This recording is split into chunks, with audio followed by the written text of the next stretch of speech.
The Book of Deuteronomy. Deuteronomy chapter 1. These are the words Moses spoke to all Israel in the wilderness east of the Jordan, that is, in the Arabah opposite Suph, between Paran and Tophel-Laban, Hazeroth and Dizabad. It takes 11 days to go from Horeb to Kadesh Barnea by the Mount Seir road. In the 40th year, on the first day of the 11th month, Moses proclaimed to the Israelites all that the Lord had commanded him concerning them. This was after he had defeated Sihon, king of the Amorites, who reigned at Heshbon, and at Edrei had defeated Og, king of Bashan, who reigned in Ashtaroth. East of the Jordan in the territory of Moab, Moses began to expound this law, saying, "The Lord our God said to us at Horeb, 'You have stayed long enough at this mountain. Break camp and advance into the hill country of the Amorites. Go to all the neighboring peoples in the Arabah, in the mountains, in the western foothills, in the Negev and along the coast, to the land of the Canaanites and to Lebanon, as far as the great river, the Euphrates. See, I have given you this land. Go in and take possession of the land that the Lord swore he would give to your fathers, to Abraham, Isaac, and Jacob, and to their descendants after them.' At that time I said to you, 'You are too heavy a burden for me to carry alone. The Lord your God has increased your numbers, so that today you are as numerous as the stars in the sky. May the Lord, the God of your ancestors, increase you 1,000 times and bless you as he has promised. But how can I bear your problems and your burdens and your disputes all by myself? Choose some wise, understanding, and respected men from each of your tribes, and I will set them over you.' You answered me, 'What you propose to do is good.' So I took the leading men of your tribes, wise and respected men, and appointed them to have authority over you, as commanders of thousands, of hundreds, of fifties, and of tens, and as tribal officials. And I charged your judges at that time, 'Hear the disputes between your people and judge fairly, whether the case is between two Israelites or between an Israelite and a foreigner residing among you. Do not show partiality in judging. Hear both small and great alike. Do not be afraid of anyone, for judgment belongs to God. Bring me any case too hard for you, and I will hear it.' And at that time I told you everything you were to do. Then, as the Lord our God commanded us, we set out from Horeb and went towards the hill country of the Amorites, through all that vast and dreadful wilderness that you have seen. And so we reached Kadesh Barnea. Then I said to you, 'You have reached the hill country of the Amorites, which the Lord our God is giving us. See, the Lord your God has given you the land. Go up and take possession of it, as the Lord, the God of your ancestors, told you. Do not be afraid. Do not be discouraged.' Then all of you came to me and said, 'Let us send men ahead to spy out the land for us and bring back a report about the route we are to take and the towns we will come to.' The idea seemed good to me. So I selected 12 of you, one man from each tribe. They left and went up into the hill country and came to the valley of Eshcol and explored it. Taking with them some of the fruit of the land, they brought it down to us and reported, 'It is a good land that the Lord our God is giving us.' But you were unwilling to go up. You rebelled against the command of the Lord your God. You grumbled in your tents and said, 'The Lord hates us.' So he brought us out of Egypt to deliver us into the hands of the Amorites to destroy us. Where can we go? Our brothers have made our hearts melt in fear. They say, 'The people are stronger and taller than we are. The cities are large, with walls up to the sky. We even saw the Anakites there.' Then I said to you, 'Do not be terrified. Do not be afraid of them. The Lord your God, who is going before you, will fight for you as he did for you in Egypt before your very eyes, and in the wilderness. There you saw how the Lord your God carried you as a father carries his son, all the way you went until you reached this place. In spite of this, you did not trust in the Lord your God, who went ahead of you on your journey, in fire by night and in a cloud by day, to search out places for you to camp and to show you the way you should go. When the Lord heard what you said, he was angry and solemnly swore, "No one from this evil generation shall see the good land I swore to give your ancestors, except Caleb, son of Jephunneh. He will see it, and I will give him and his descendants the land he set his feet on, because he followed the Lord wholeheartedly." Because of you the Lord became angry with me also, and said, "You shall not enter it either, but your assistant Joshua, son of Nun, will enter it. Encourage him, because he will lead Israel to inherit it. And the little ones that you said would be taken captive, your children who do not yet know good from bad, they will enter the land. I will give it to them, and they will take possession of it. But as for you, turn round and set out towards the desert along the route to the Red Sea." Then you replied, "We have sinned against the Lord. We will go up and fight as the Lord our God commanded us." So every one of you put on his weapons, thinking it easy to go up into the hill country. But the Lord said to me, "Tell them, do not go up and fight, because I will not be with you. You will be defeated by your enemies." So I told you, but you would not listen. You rebelled against the Lord's command, and in your arrogance you marched up into the hill country. The Amorites who lived in those hills came out against you. They chased you like a swarm of bees, and beat you down from Seir all the way to Hormah. You came back and wept before the Lord, but he paid no attention to your weeping and turned a deaf ear to you. And so you stayed in Kadesh many days, all the time you spent there. Deuteronomy chapter 2. Then we turned back and set out towards the wilderness along the route to the Red Sea, as the Lord had directed me. For a long time we made our way around the hill country of Seir. Then the Lord said to me, "You have made your way around this hill country long enough. Now turn north. Give the people these orders. You are about to pass through the territory of your relatives, the descendants of Esau who live in Seir. They will be afraid of you, but be very careful. Do not provoke them to war. For I will not give you any of their land, not even enough to put your foot on. I have given Esau the hill country of Seir as his own. You are to pay them in silver for the food you eat and the water you drink.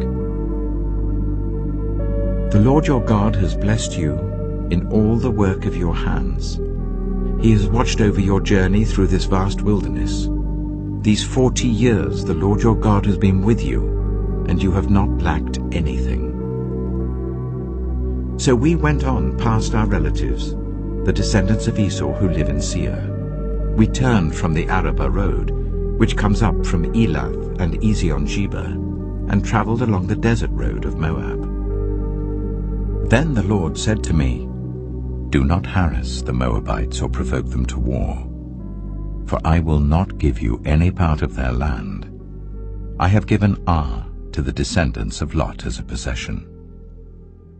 The Emites used to live there, a people strong and numerous and as tall as the Anakites. Like the Anakites, they too were considered Rephaites, but the Moabites called them Emites. Horites used to live in Seir, but the descendants of Esau drove them out. They destroyed the Horites from before them and settled in their place, just as Israel did in the land the Lord gave them as their possession. And the Lord said, "Now get up and cross the Zered Valley." So we crossed the valley. 38 years passed from the time we left Kadesh Barnea until we crossed the Zered Valley. By then, that entire generation of fighting men had perished from the camp as the Lord had sworn to them. The Lord's hand was against them until he had completely eliminated them from the camp. Now when the last of these fighting men among the people had died, the Lord said to me, "Today you are to pass by the region of Moab at Ar. When you come to the Ammonites, do not harass them or provoke them to war, for I will not give you possession of any land belonging to the Ammonites. I have given it as a possession to the descendants of Lot." That too was considered a land of the Rephaites, who used to live there. But the Ammonites called them Zamzummites. They were a people strong and numerous, and as tall as the Anakites. The Lord destroyed them from before the Ammonites, who drove them out and settled in their place.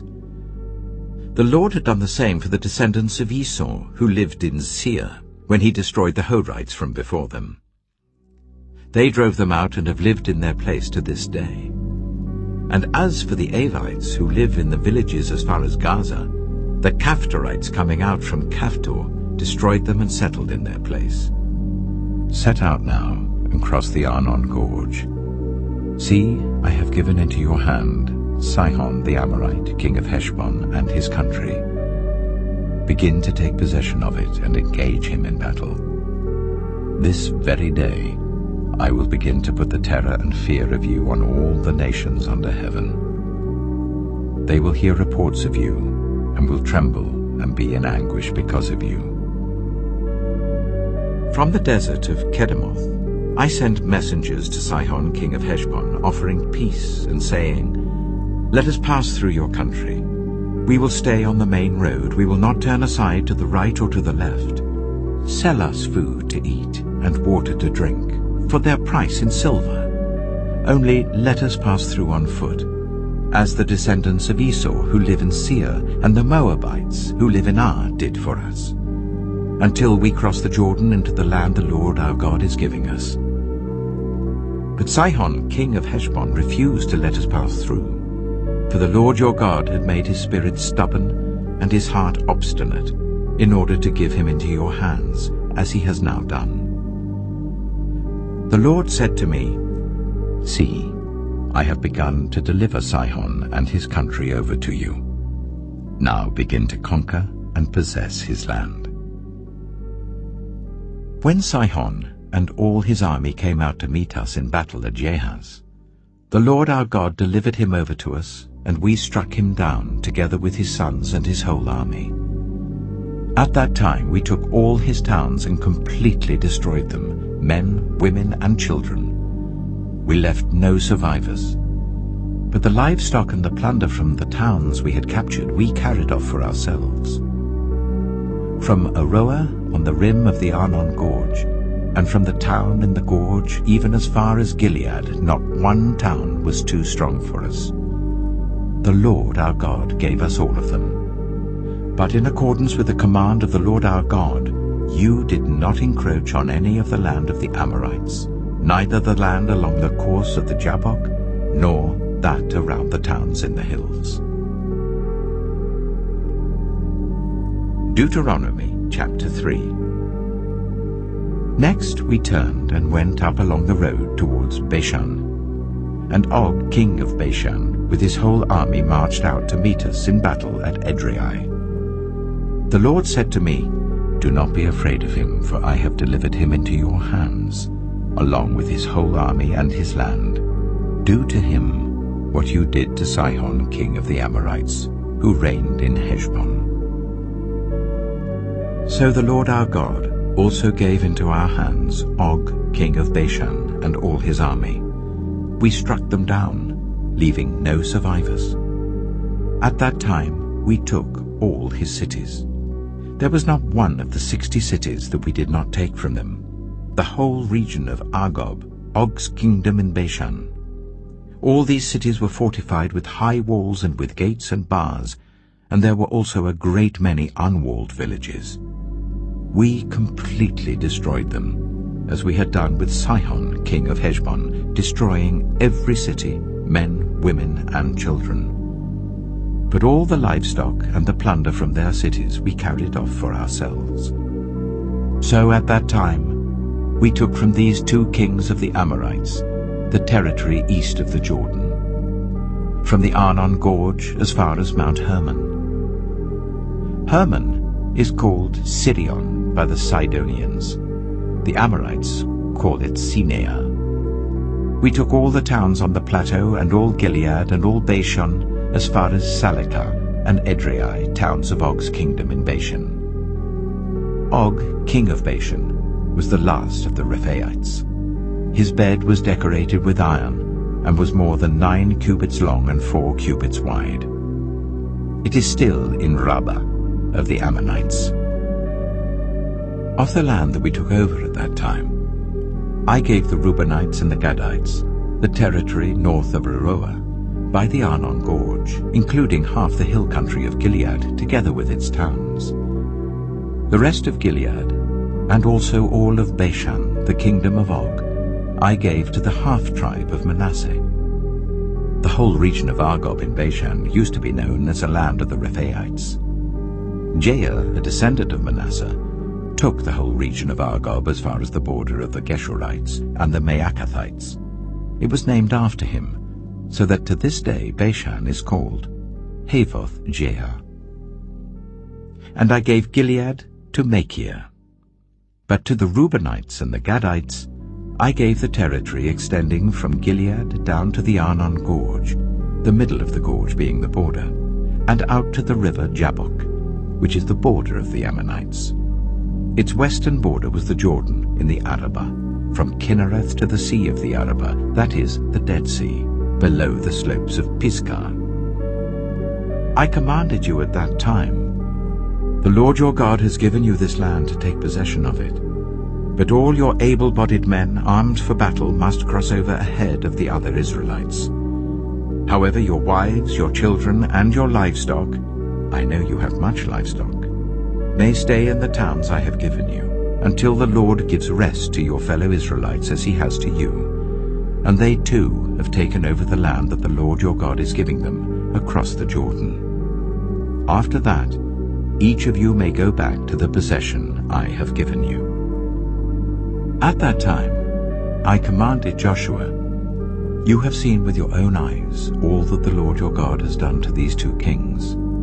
The Lord will do the same to all the kingdoms over there where you are going. Do not be afraid of them. The Lord your God himself will fight for you." At that time, I pleaded with the Lord, "Sovereign Lord, you have begun to show to your servant your greatness and your strong hand. For what God is there in heaven or on earth who can do the deeds and mighty works you do? Let me go over and see the good land beyond the Jordan, that fine hill country and Lebanon." But because of you, the Lord was angry with me and would not listen to me. "That is enough," the Lord said. "Do not speak to me any more about this matter. Go up to the top of Pisgah and look west and north and south and east. Look at the land with your own eyes, since you are not going to cross this Jordan. But commission Joshua and encourage and strengthen him, for he will lead this people across and will cause them to inherit the land that you will see." So we stayed in the valley near Beth Peor. Deuteronomy chapter 4. Now, Israel, hear the decrees and laws I am about to teach you. Follow them so that you may live and may go in and take possession of the land that the Lord, the God of your ancestors, is giving you. Do not add to what I command you, and do not subtract from it, but keep the commands of the Lord your God that I give you. You saw with your own eyes what the Lord did at Baal Peor. The Lord your God destroyed from among you everyone who followed the Baal of Peor. But all of you who held fast to the Lord your God are still alive today.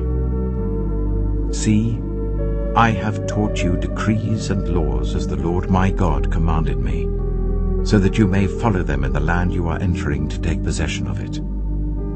Observe them carefully. For this will show your wisdom and understanding to the nations, who will hear about all these decrees and say, "Surely this great nation is a wise and understanding people." What other nation is so great as to have their gods near them, the way the Lord our God is near us, whenever we pray to him? And what other nation is so great as to have such righteous decrees and laws as this body of laws I am setting before you today? Only be careful and watch yourselves closely, so that you do not forget the things your eyes have seen, or let them fade from your heart as long as you live. Teach them to your children and to their children after them. Remember the day you stood before the Lord your God at Horeb, when he said to me, "Assemble the people before me to hear my words, so that they may learn to revere me as long as they live in the land, and may teach them to their children." You came near and stood at the foot of the mountain while it blazed with fire to the very heavens, with black clouds and deep darkness. Then the Lord spoke to you out of the fire. You heard the sounds of words, but saw no form. There was only a voice. He declared to you his covenant, the 10 Commandments, which he commanded you to follow, and then wrote them on 2 stone tablets. And the Lord directed me at that time to teach you the decrees and laws you are to follow in the land that you are crossing the Jordan to possess. You saw no form of any kind the day the Lord spoke to you at Horeb out of the fire. Therefore watch yourselves very carefully, so that you do not become corrupt and make for yourselves an idol, an image of any shape, whether formed like a man or a woman, or like any animal on earth, or any bird that flies in the air, or like any creature that moves along the ground, or any fish in the waters below. And when you look up to the sky and see the sun, the moon, and the stars, all the heavenly array, do not be enticed into bowing down to them and worshipping things the Lord your God has apportioned to all the nations under heaven. But as for you, the Lord took you and brought you out of the iron-smelting furnace, out of Egypt, to be the people of his inheritance, as you now are. The Lord was angry with me because of you, and he solemnly swore that I would not cross the Jordan and enter the good land the Lord your God is giving you as your inheritance.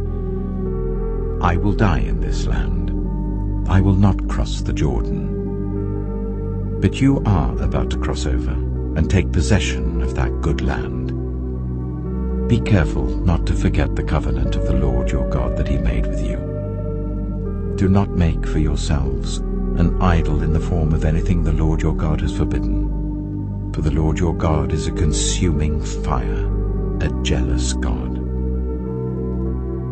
After you have had children and grandchildren, and have lived in the land a long time, if you then become corrupt and make any kind of idol, doing evil in the eyes of the Lord your God and arousing his anger, I call the heavens and the earth as witnesses against you this day, that you will quickly perish from the land that you are crossing the Jordan to possess. You will not live there long, but will certainly be destroyed.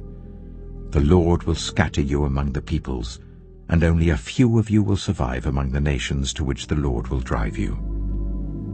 There you will worship man-made gods of wood and stone, which cannot see or hear or eat or smell. But if from there you seek the Lord your God, you will find him if you seek him with all your heart and with all your soul. When you are in distress and all these things have happened to you, then in later days you will return to the Lord your God and obey him. For the Lord your God is a merciful God. He will not abandon or destroy you or forget the covenant with your ancestors, which he confirmed to them by oath. Ask now about the former days, long before your time, from the day God created human beings on the earth. Ask from one end of the heavens to the other, has anything so great as this ever happened? Or has anything like it ever been heard of? Has any other people heard the voice of God speaking out of fire as you have and lived? Has any God ever tried to take for himself one nation out of another nation by testings, by signs and wonders, by war, by a mighty hand and an outstretched arm, or by great and awesome deeds, like all the things the Lord your God did for you in Egypt before your very eyes? You were shown these things, so that you might know that the Lord is God. Besides him, there is no other. From heaven, he made you hear his voice to discipline you. On earth, he showed you his great fire, and you heard his words from out of the fire. Because he loved your ancestors and chose their descendants after them, he brought you out of Egypt by his presence and his great strength, to drive out before you nations greater and stronger than you, and to bring you into their land, to give it to you for your inheritance, as it is today. Acknowledge and take to heart this day that the Lord is God, in heaven above and on the earth below. There is no other. Keep his decrees and commands which I am giving you today, so that it may go well with you and your children after you, and that you may live long in the land the Lord your God gives you for all time. Then Moses set aside 3 cities east of the Jordan, to which anyone who had killed a person could flee if they had unintentionally killed a neighbor without malice aforethought. They could flee into one of these cities and save their life. The cities were these: Bezer in the wilderness plateau for the Reubenites, Ramoth in Gilead for the Gadites, and Golan in Bashan for the Manassites. This is the law Moses set before the Israelites. These are the stipulations, decrees and laws Moses gave them when they came out of Egypt, and were in the valley near Beth-peor east of the Jordan, in the land of Sihon, king of the Amorites, who reigned in Heshbon and was defeated by Moses and the Israelites as they came out of Egypt. They took possession of his land, and the land of Og, king of Bashan, the 2 Amorite kings east of the Jordan. This land extended from Aroeh on the rim of the Arnon Gorge to Mount Sirion, that is, Hermon, and included all the Arabah east of the Jordan as far as the Dead Sea below the slopes of Pisgah. Deuteronomy chapter 5. Moses summoned all Israel and said, "Hear, Israel, the decrees and the laws I declare in your hearing today. Learn them and be sure to follow them. The Lord our God made a covenant with us at Horeb. It was not with our ancestors that the Lord made this covenant, but with us, with all of us who are alive here today. The Lord spoke to you face to face out of the fire on the mountain. At that time I stood between the Lord and you to declare to you the word of the Lord, because you were afraid of the fire and did not go up the mountain. And he said, I am the Lord your God, who brought you out of Egypt, out of the land of slavery. You shall have no other gods before me. You shall not make for yourself an image in the form of anything in heaven above, or on the earth beneath, or in the waters below. You shall not bow down to them, or worship them. For I, the Lord your God, am a jealous God, punishing the children for the sin of the parents to the 3rd and 4th generation of those who hate me, but showing love to 1,000 generations of those who love me and keep my commandments. You shall not misuse the name of the Lord your God, for the Lord will not hold anyone guiltless who misuses his name. Observe the Sabbath day by keeping it holy, as the Lord your God has commanded you. 6 days you shall labor and do all your work, but the 7th day is a Sabbath to the Lord your God. On it you shall not do any work, neither you, nor your son or daughter, nor your male or female servant, nor your ox, your donkey, or any of your animals, nor any foreigner residing in your towns, so that your male and female servants may rest as you do. Remember that you were slaves in Egypt, and that the Lord your God brought you out of there with a mighty hand and an outstretched arm. Therefore the Lord your God has commanded you to observe the Sabbath day. Honor your father and your mother, as the Lord your God has commanded you, so that you may live long, and that it may go well with you in the land the Lord your God is giving you. You shall not murder. You shall not commit adultery. You shall not steal. You shall not give false testimony against your neighbor. You shall not covet your neighbor's wife. You shall not set your desire on your neighbor's house or land, his male or female servant, his ox or donkey, or anything that belongs to your neighbor. These are the commandments the Lord proclaimed in a loud voice to your whole assembly there on the mountain from out of the fire, the cloud, and the deep darkness. And he added nothing more. Then he wrote them on 2 stone tablets and gave them to me. When you heard the voice out of the darkness, while the mountain was ablaze with fire, all the leaders of your tribes and your elders came to me.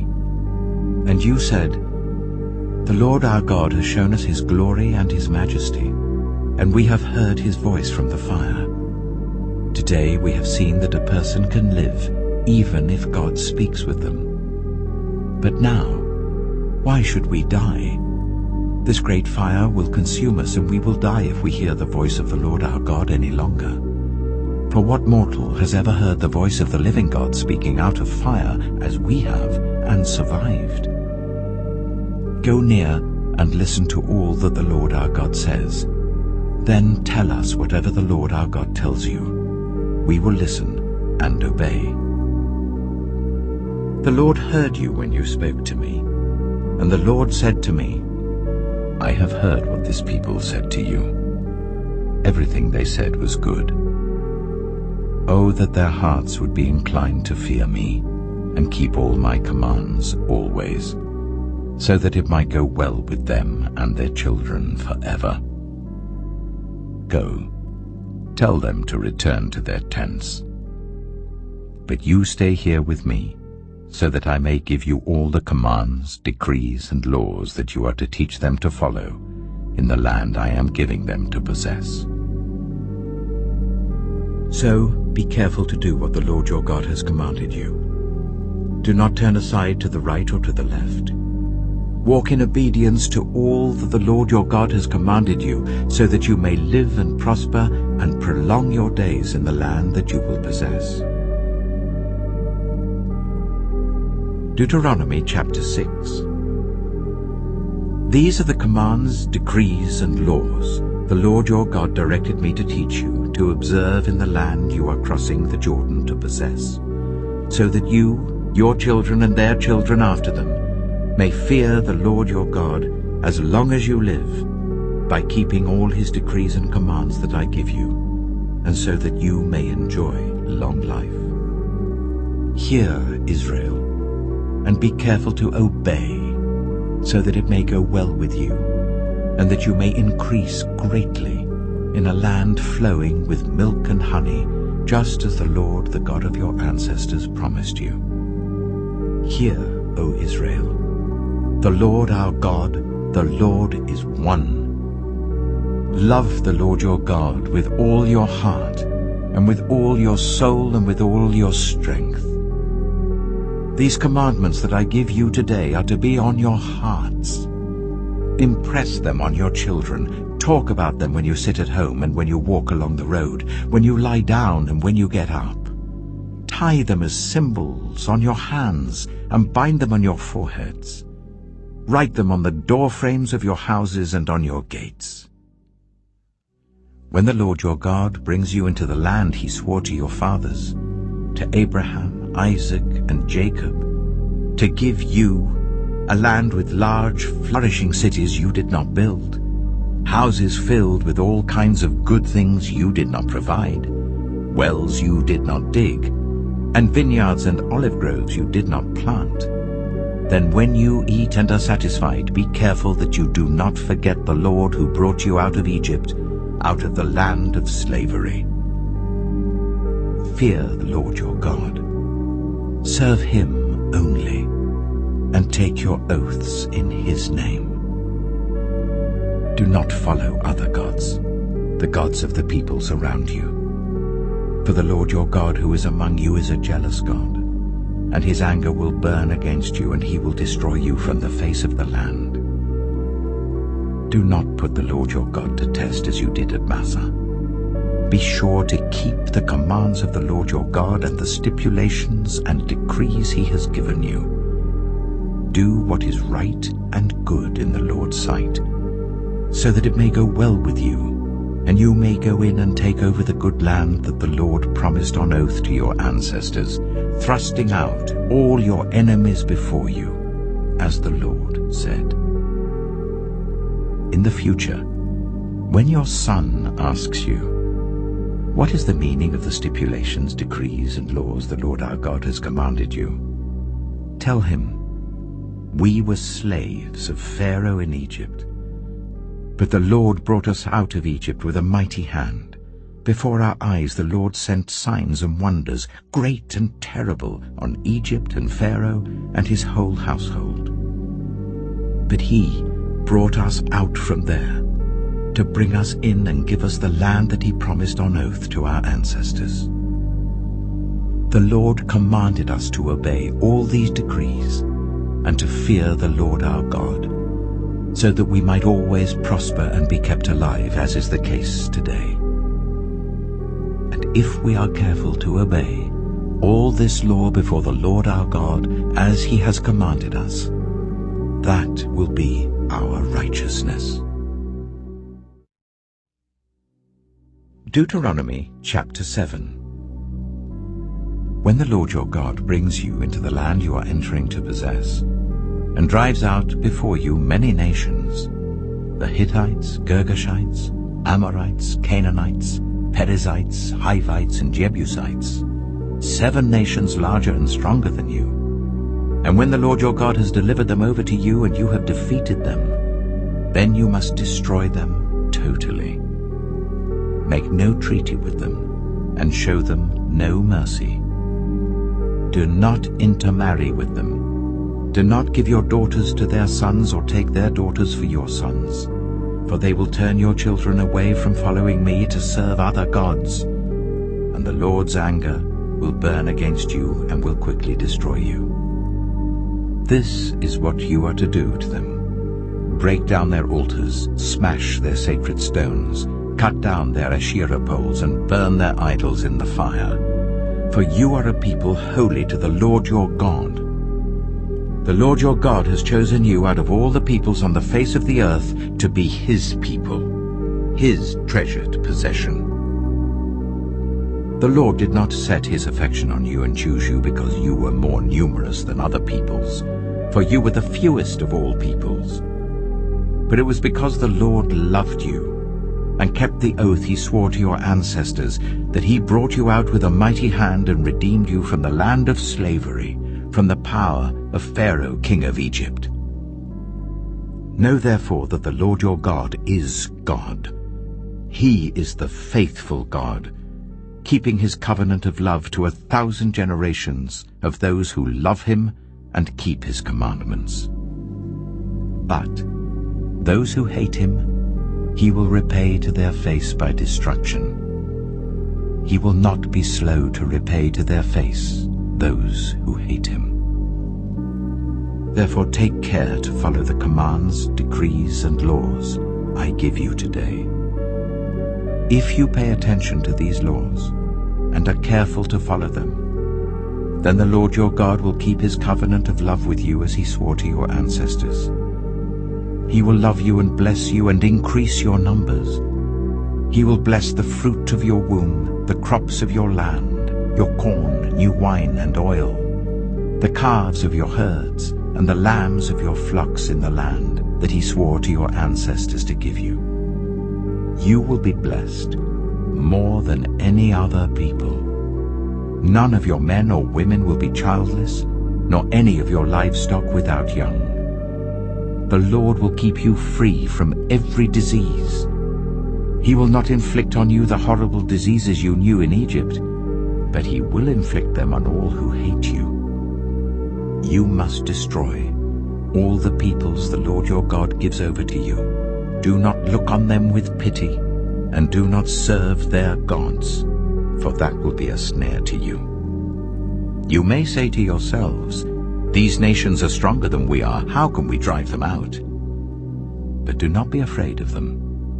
Remember well what the Lord your God did to Pharaoh and to all Egypt. You saw with your own eyes the great trials, the signs and wonders, the mighty hand and outstretched arm with which the Lord your God brought you out. The Lord your God will do the same to all the peoples you now fear. Moreover, the Lord your God will send the hornet among them until even the survivors who hide from you have perished. Do not be terrified by them, for the Lord your God who is among you is a great and awesome God. The Lord your God will drive out those nations before you little by little. You will not be allowed to eliminate them all at once, or the wild animals will multiply around you. But the Lord your God will deliver them over to you, throwing them into great confusion until they are destroyed. He will give their kings into your hand, and you will wipe out their names from under heaven. No one will be able to stand up against you. You will destroy them. The images of their gods you are to burn in the fire. Do not covet the silver and gold on them, and do not take it for yourselves, or you will be ensnared by it, for it is detestable to the Lord your God. Do not bring a detestable thing into your house, or you, like it, will be set apart for destruction. Regard it as vile and utterly detested, for it is set apart for destruction. Deuteronomy chapter 8. Be careful to follow every command I am giving you today, so that you may live and increase and may enter and possess the land that the Lord promised on oath to your ancestors. Remember how the Lord your God led you all the way in the wilderness these 40 years, to humble and test you, in order to know what was in your heart, whether or not you would keep his commands. He humbled you, causing you to hunger and then feeding you with manna, which neither you nor your ancestors had known, to teach you that man does not live on bread alone, but on every word that comes from the mouth of the Lord. Your clothes did not wear out, and your feet did not swell during these 40 years. Know then in your heart that as a man disciplines his son, so the Lord your God disciplines you. Observe the commands of the Lord your God, walking in obedience to him and revering him. For the Lord your God is bringing you into a good land, a land with brooks, streams, and deep springs gushing out into the valleys and hills, a land with wheat and barley, vines and fig trees, pomegranates, olive oil and honey, a land where bread will not be scarce and you will lack nothing, a land where the rocks are iron and you can dig copper out of the hills. When you have eaten and are satisfied, praise the Lord your God for the good land he has given you. Be careful that you do not forget the Lord your God, failing to observe his commands, his laws, and his decrees that I am giving you this day. Otherwise, when you eat and are satisfied, when you build fine houses and settle down, and when your herds and your flocks grow large, and your silver and gold increase, and all that you have is multiplied, then your heart will become proud, and you will forget the Lord your God who brought you out of Egypt, out of the land of slavery. He led you through the vast and dreadful wilderness, that thirsty and waterless land, with its venomous snakes and scorpions. He brought you water out of hard rock. He gave you manna to eat in the wilderness, something your ancestors had never known, to humble and test you, so that in the end it might go well with you. You may say to yourself, "My power and the strength of my hands have produced this wealth for me." But remember the Lord your God, for it is He who gives you the ability to produce wealth, and so confirms His covenant, which He swore to your ancestors, as it is today. If you ever forget the Lord your God, and follow other gods and worship and bow down to them, I testify against you today that you will surely be destroyed. Like the nations the Lord destroyed before you, so you will be destroyed, for not obeying the Lord your God. Deuteronomy chapter 9. Hear, Israel. You are now about to cross the Jordan to go in and dispossess nations greater and stronger than you, with large cities that have walls up to the sky. The people are strong and tall, Anakites. You know about them, and have heard it said, "Who can stand up against the Anakites?"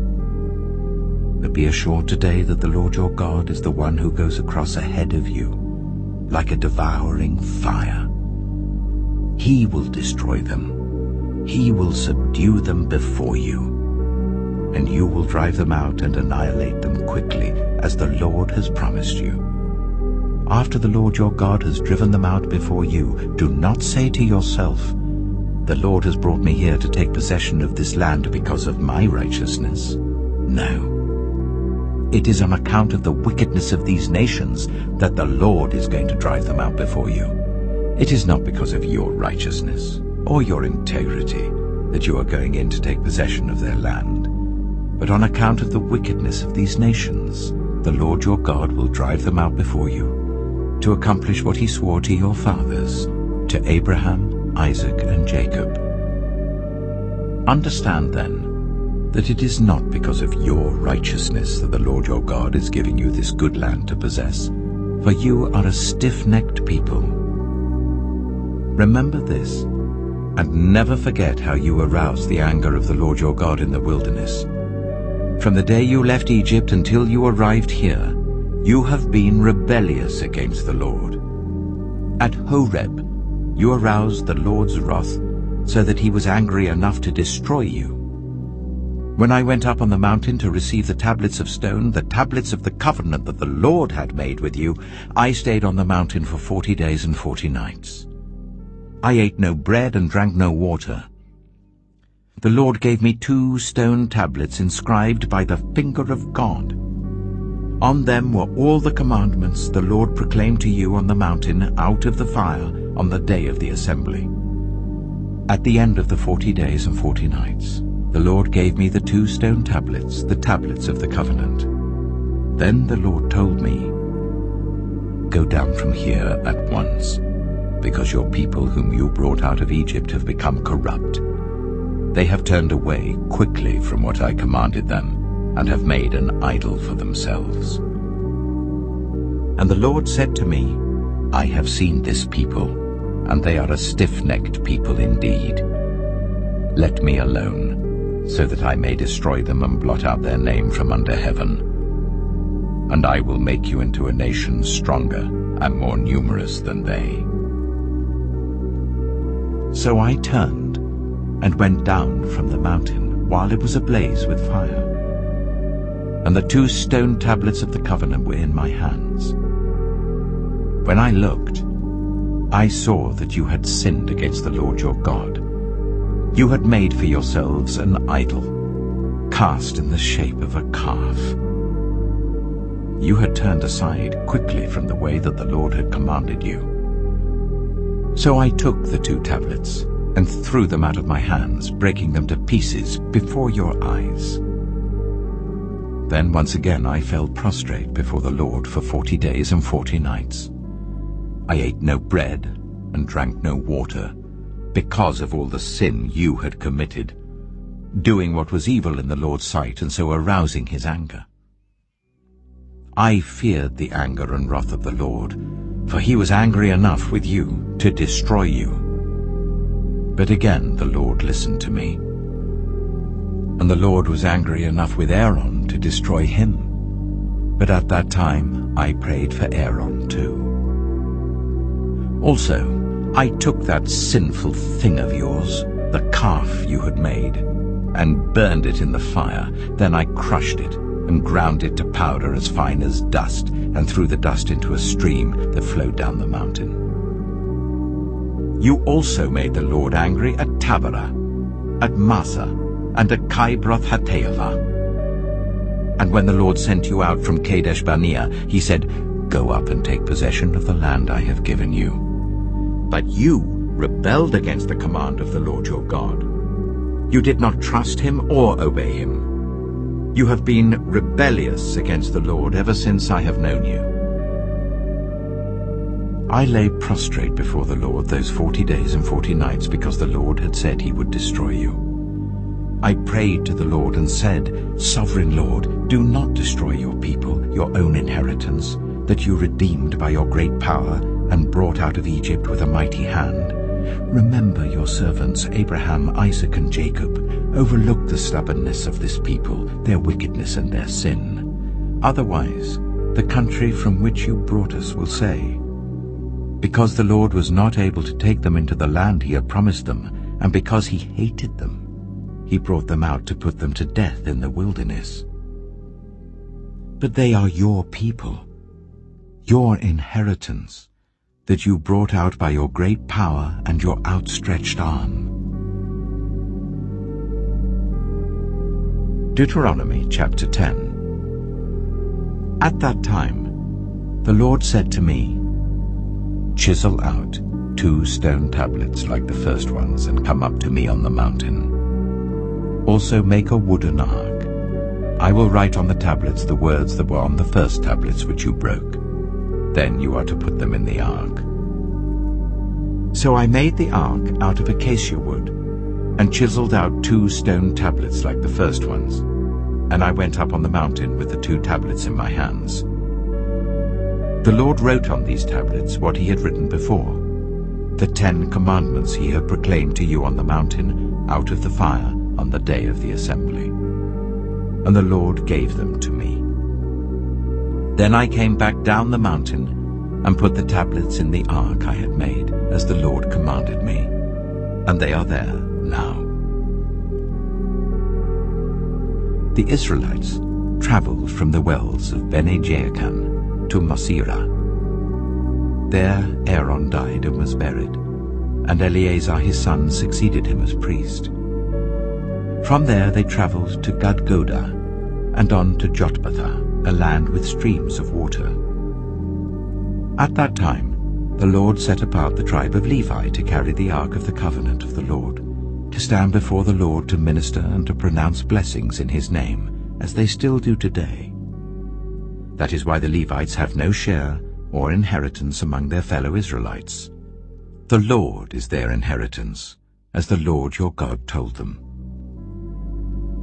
Now I had stayed on the mountain for 40 days and 40 nights, as I did the first time, and the Lord listened to me at this time also. It was not his will to destroy you. "Go," the Lord said to me, "and lead the people on their way, so that they may enter and possess the land that I swore to their ancestors to give them.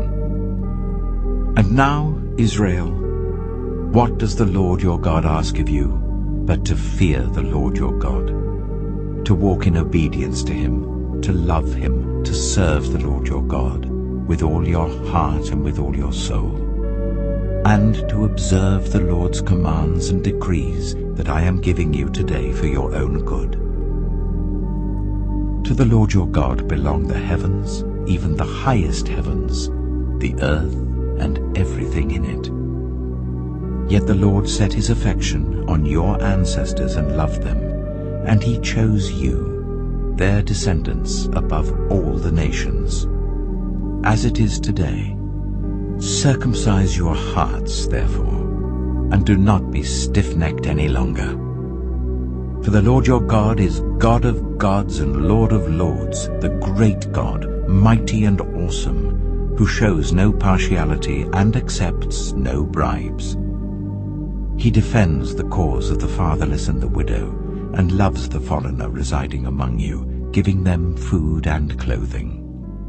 And you are to love those who are foreigners, for you yourselves were foreigners in Egypt. Fear the Lord your God and serve him. Hold fast to him, and take your oaths in his name. He is your praise. He is your God, who performed for you those great and awesome wonders you saw with your own eyes. Your ancestors, who went down into Egypt, were 70 in all. And now the Lord your God has made you as numerous as the stars in the sky. Deuteronomy chapter 11.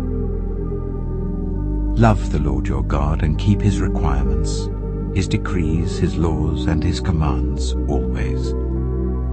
Remember today that your children were not the ones who saw and experienced the discipline of the Lord your God, his majesty, his mighty hand, his outstretched arm, the signs he performed and the things he did in the heart of Egypt, both to Pharaoh king of Egypt and to his whole country. What he did to the Egyptian army, to its horses and chariots, how he overwhelmed them with the waters of the Red Sea as they were pursuing you, and how the Lord brought lasting ruin on them. It was not your children who saw what he did for you in the wilderness until you arrived at this place. And what he did to Dathan and Abiram, sons of Eliab the Reubenite, when the earth opened its mouth right in the middle of all Israel and swallowed them up with their households, their tents, and every living thing that belonged to them. But it was your own eyes that saw all these great things the Lord has done. Observe, therefore, all the commands I am giving you today,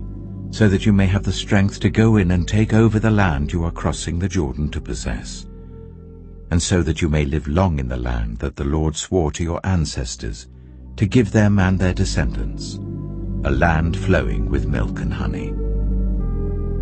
The land you are entering to take over is not like the land of Egypt from which you have come, where you planted your seed and irrigated it by foot, as in a vegetable garden. But the land you are crossing the Jordan to take possession of is a land of mountains and valleys that drinks rain from heaven. It is a land the Lord your God cares for. The eyes of the Lord your God are continually on it from the beginning of the year to its end. So if you faithfully obey the commands I am giving you today, to love the Lord your God and to serve him with all your heart and with all your soul, then I will send rain on your land in its season, both autumn and spring rains, so that you may gather in your corn, new wine, and olive oil. I will provide grass in the fields for your cattle, and you will eat and be satisfied. Be careful, or you will be enticed to turn away and worship other gods and bow down to them. Then the Lord's anger will burn against you, and he will shut up the heavens so that it will not rain, and the ground will yield no produce, and you will soon perish from the good land the Lord is giving you. Fix these words of mine in your hearts and minds. Tie them as symbols on your hands and bind them on your foreheads. Teach them to your children, talking about them when you sit at home and when you walk along the road, when you lie down and when you get up. Write them on the door frames of your houses and on your gates, so that your days and the days of your children may be many in the land that the Lord swore to give your ancestors, as many as the days that the heavens are above the earth. If you carefully observe all these commands I am giving you to follow, to love the Lord your God, to walk in obedience to him and to hold fast to him, then the Lord will drive out all these nations before you, and you will dispossess nations larger and stronger than you. Every place where you set your foot will be yours. Your territory will extend from the desert to Lebanon, and from the river Euphrates to the Mediterranean Sea. no one will be able to stand against you. The Lord your God, as he promised you, will put the terror and fear of you on the whole land wherever you go. See, I am setting before you today a blessing and a curse. The blessing, if you obey the commands of the Lord your God that I'm giving you today. The curse, if you disobey the commands of the Lord your God, and turn from the way that I command you today by following other gods, which you have not known. When the Lord your God has brought you into the land you are entering to possess, you are to proclaim on Mount Gerizim the blessings, and on Mount Ebal the curses. As you know, these mountains are across the Jordan, westward towards the setting sun, near the great trees of Moreh, in the territory of those Canaanites living in the Arabah, in the vicinity of Gilgal. You are about to cross the Jordan to enter and take possession of the land the Lord your God is giving you. When you have taken it over and are living there, be sure that you obey all the decrees and laws I am setting before you today. Deuteronomy chapter 12. These are the decrees and laws you must be careful to follow in the land that the Lord, the God of your ancestors, has given you to possess, as long as you live in the land. Destroy completely all the places on the high mountains, on the hills, and under every spreading tree, where the nations you are dispossessing worship their gods. Break down their altars, smash their sacred stones, and burn their Asherah poles in the fire. Cut down the idols of their gods and wipe out their names from those places. You must not worship the Lord your God in their way. But you are to seek the place the Lord your God will choose from among all your tribes to put his name there for his dwelling. To that place you must go. There bring your burnt offerings and sacrifices, your tithes and special gifts, what you have vowed to give, and your freewill offerings, and the firstborn of your herds and flocks. There, in the presence of the Lord your God, you and your families shall eat and shall rejoice in everything you have put your hand to, because the Lord your God has blessed you. You are not to do, as we do here today, everyone doing as they see fit, since you have not yet reached the resting place and the inheritance the Lord your God is giving you. But you will cross the Jordan and settle in the land the Lord your God is giving you as an inheritance, and he will give you rest from all your enemies around you, so that you will live in safety. Then, to the place the Lord your God will choose as a dwelling for his name, there you are to bring everything I command you, your burnt offerings and sacrifices, your tithes and special gifts, and all the choice possessions you have vowed to the Lord. And there rejoice before the Lord your God, you, your sons and daughters, your male and female servants, and the Levites from your towns, who have no land allotted to them or any inheritance of their own. Be careful not to sacrifice your burnt offerings anywhere you please. Offer them only at the place the Lord will choose in one of your tribes, and there observe everything I command you. Nevertheless, you may slaughter your animals in any of your towns, and eat as much of the meat as you want, as if it were gazelle or deer, according to the blessing the Lord your God gives you. Both the ceremonially unclean and the clean may eat it. But you must not eat the blood. Pour it on the ground like water.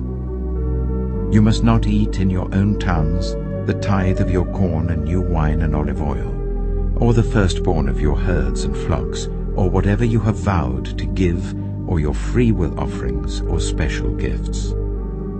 Instead, you are to eat them in the presence of the Lord your God at the place the Lord your God will choose. You, your sons and daughters, your male and female servants, and the Levites from your towns. And you are to rejoice before the Lord your God in everything you put your hand to. Be careful not to neglect the Levites as long as you live in your land. When the Lord your God has enlarged your territory as he promised you, and you crave meat, and say, "I would like some meat," then you may eat as much of it as you want. If the place where the Lord your God chooses to put his name is too far away from you, you may slaughter animals from the herds and flocks the Lord has given you as I have commanded you, and in your own towns you may eat as much of them as you want. Eat them as you would gazelle or deer. Both the ceremonially unclean and the clean may eat. But be sure you do not eat the blood, because the blood is the life, and you must not eat the life with the meat. You must not eat the blood. Pour it on the ground like water. Do not eat it, so that it may go well with you and your children after you, because you will be doing what is right in the eyes of the Lord. But take your consecrated things and whatever you have vowed to give, and go to the place the Lord will choose. Present your burnt offerings on the altar of the Lord your God, both the meat and the blood. The blood of your sacrifices must be poured beside the altar of the Lord your God, but you may eat the meat. Be careful to obey all these regulations I am giving you, so that it may always go well with you and your children after you, because you will be doing what is good and right in the eyes of the Lord your God. The Lord your God will cut off before you the nations you are about to invade and dispossess.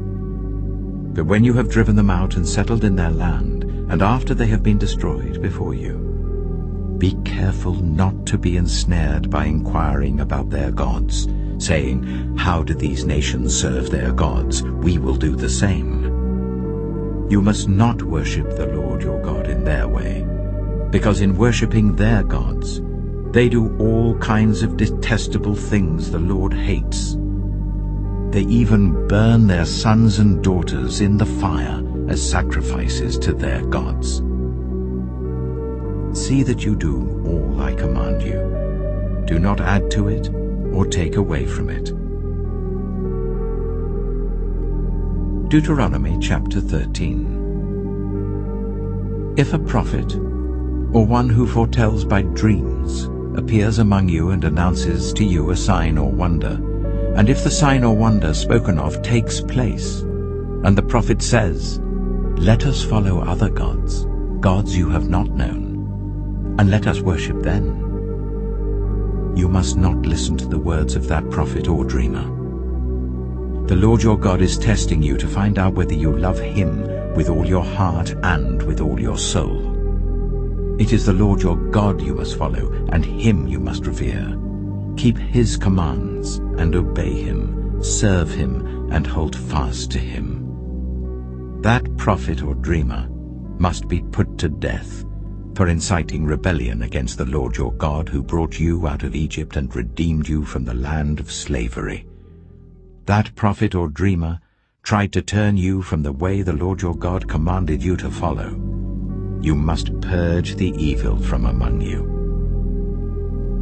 If your very own brother, or your son or daughter, or the wife you love, or your closest friend secretly entices you, saying, "Let us go and worship other gods, gods that neither you nor your ancestors have known, gods of the peoples around you, whether near or far, from one end of the land to the other," do not yield to them or listen to them. Show them no pity, do not spare them or shield them. You must certainly put them to death. Your hand must be the first in putting them to death, and then the hands of all the people. Stone them to death, because they tried to turn you away from the Lord your God, who brought you out of Egypt, out of the land of slavery. Then all Israel will hear and be afraid, and no one among you will do such an evil thing again. If you hear it said about one of the towns the Lord your God is giving you to live in, that troublemakers have arisen among you and have led the people of their town astray, saying, "Let us go and worship other gods, gods you have not known," then you must inquire, probe, and investigate it thoroughly. And if it is true, and it has been proved that this detestable thing has been done among you, you must certainly put to the sword all who live in that town. You must destroy it completely, both its people and its livestock. You are to gather all the plunder of the town into the middle of the public square, and completely burn the town and all its plunder as a whole burnt offering to the Lord your God. That town is to remain a ruin forever, never to be rebuilt, and none of the condemned things are to be found in your hands. Then the Lord will turn from his fierce anger, will show you mercy, and will have compassion on you. He will increase your numbers as he promised on oath to your ancestors, because you obey the Lord your God by keeping all his commands that I am giving you today, and doing what is right in his eyes.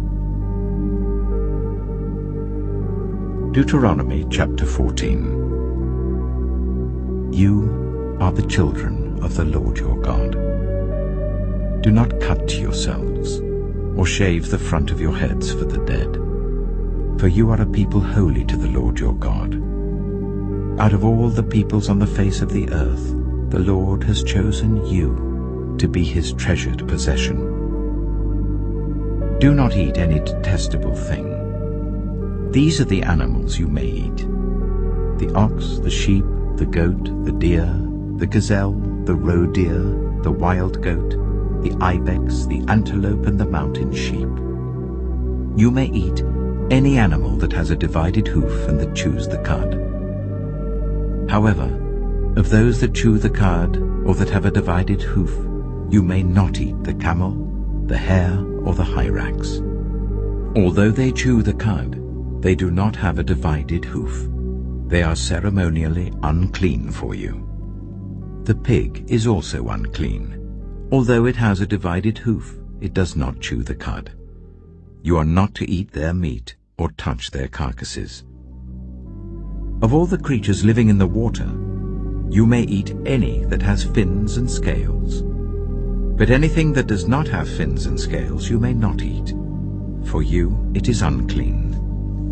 You may eat any clean bird, but these you may not eat: the eagle, the vulture, the black vulture, the red kite, the black kite, any kind of falcon, any kind of raven, the horned owl, the screech owl, the gull, any kind of hawk, the little owl, the great owl, the white owl, the desert owl, the osprey, the cormorant, the stork, any kind of heron, the hoopoe, and the bat. All flying insects are unclean to you. Do not eat them.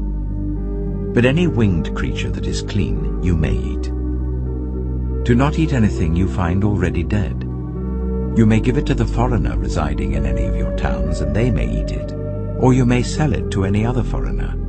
But you are a people holy to the Lord your God. Do not cook a young goat in its mother's milk. Be sure to set aside 1/10 of all that your fields produce each year. Eat the tithe of your corn, new wine and olive oil, and the firstborn of your herds and flocks in the presence of the Lord your God, at the place he will choose as a dwelling for his name, so that you may learn to revere the Lord your God always. But if that place is too distant, and you have been blessed by the Lord your God and cannot carry your tithe, because the place where the Lord will choose to put his name is so far away, then exchange your tithe for silver, and take the silver with you and go to the place the Lord your God will choose.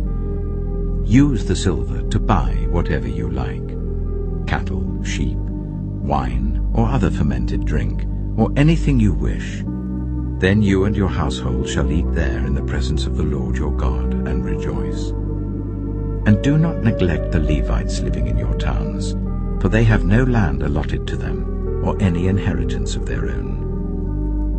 At the end of every 3 years, bring all the tithes of that year's produce and store it in your towns, so that the Levites, who have no land allotted to them or any inheritance of their own, and the foreigners, the fatherless, and the widows who live in your towns, may come and eat and be satisfied, and so that the Lord your God may bless you in all the work of your hands.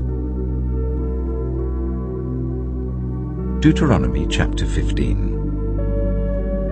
At the end of every 7 years, you must cancel debts, This is how it is to be done. Every creditor shall cancel any loan they have made to a fellow Israelite. They shall not require payment from anyone among their own people, because the Lord's time for cancelling debts has been proclaimed. You may require payment from a foreigner, but you must cancel any debt your fellow Israelite owes you. However, there need be no poor people among you, for in the land the Lord your God is giving you to possess as your inheritance, he will richly bless you, if only you fully obey the Lord your God and are careful to follow all these commands I am giving you today.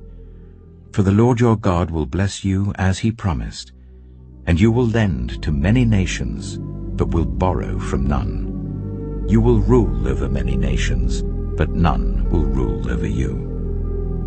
If anyone is poor among your fellow Israelites, in any of the towns of the land that the Lord your God is giving you, do not be hard-hearted or tight-fisted towards them. Rather, be open-handed and freely lend them whatever they need. Be careful not to harbor this wicked thought.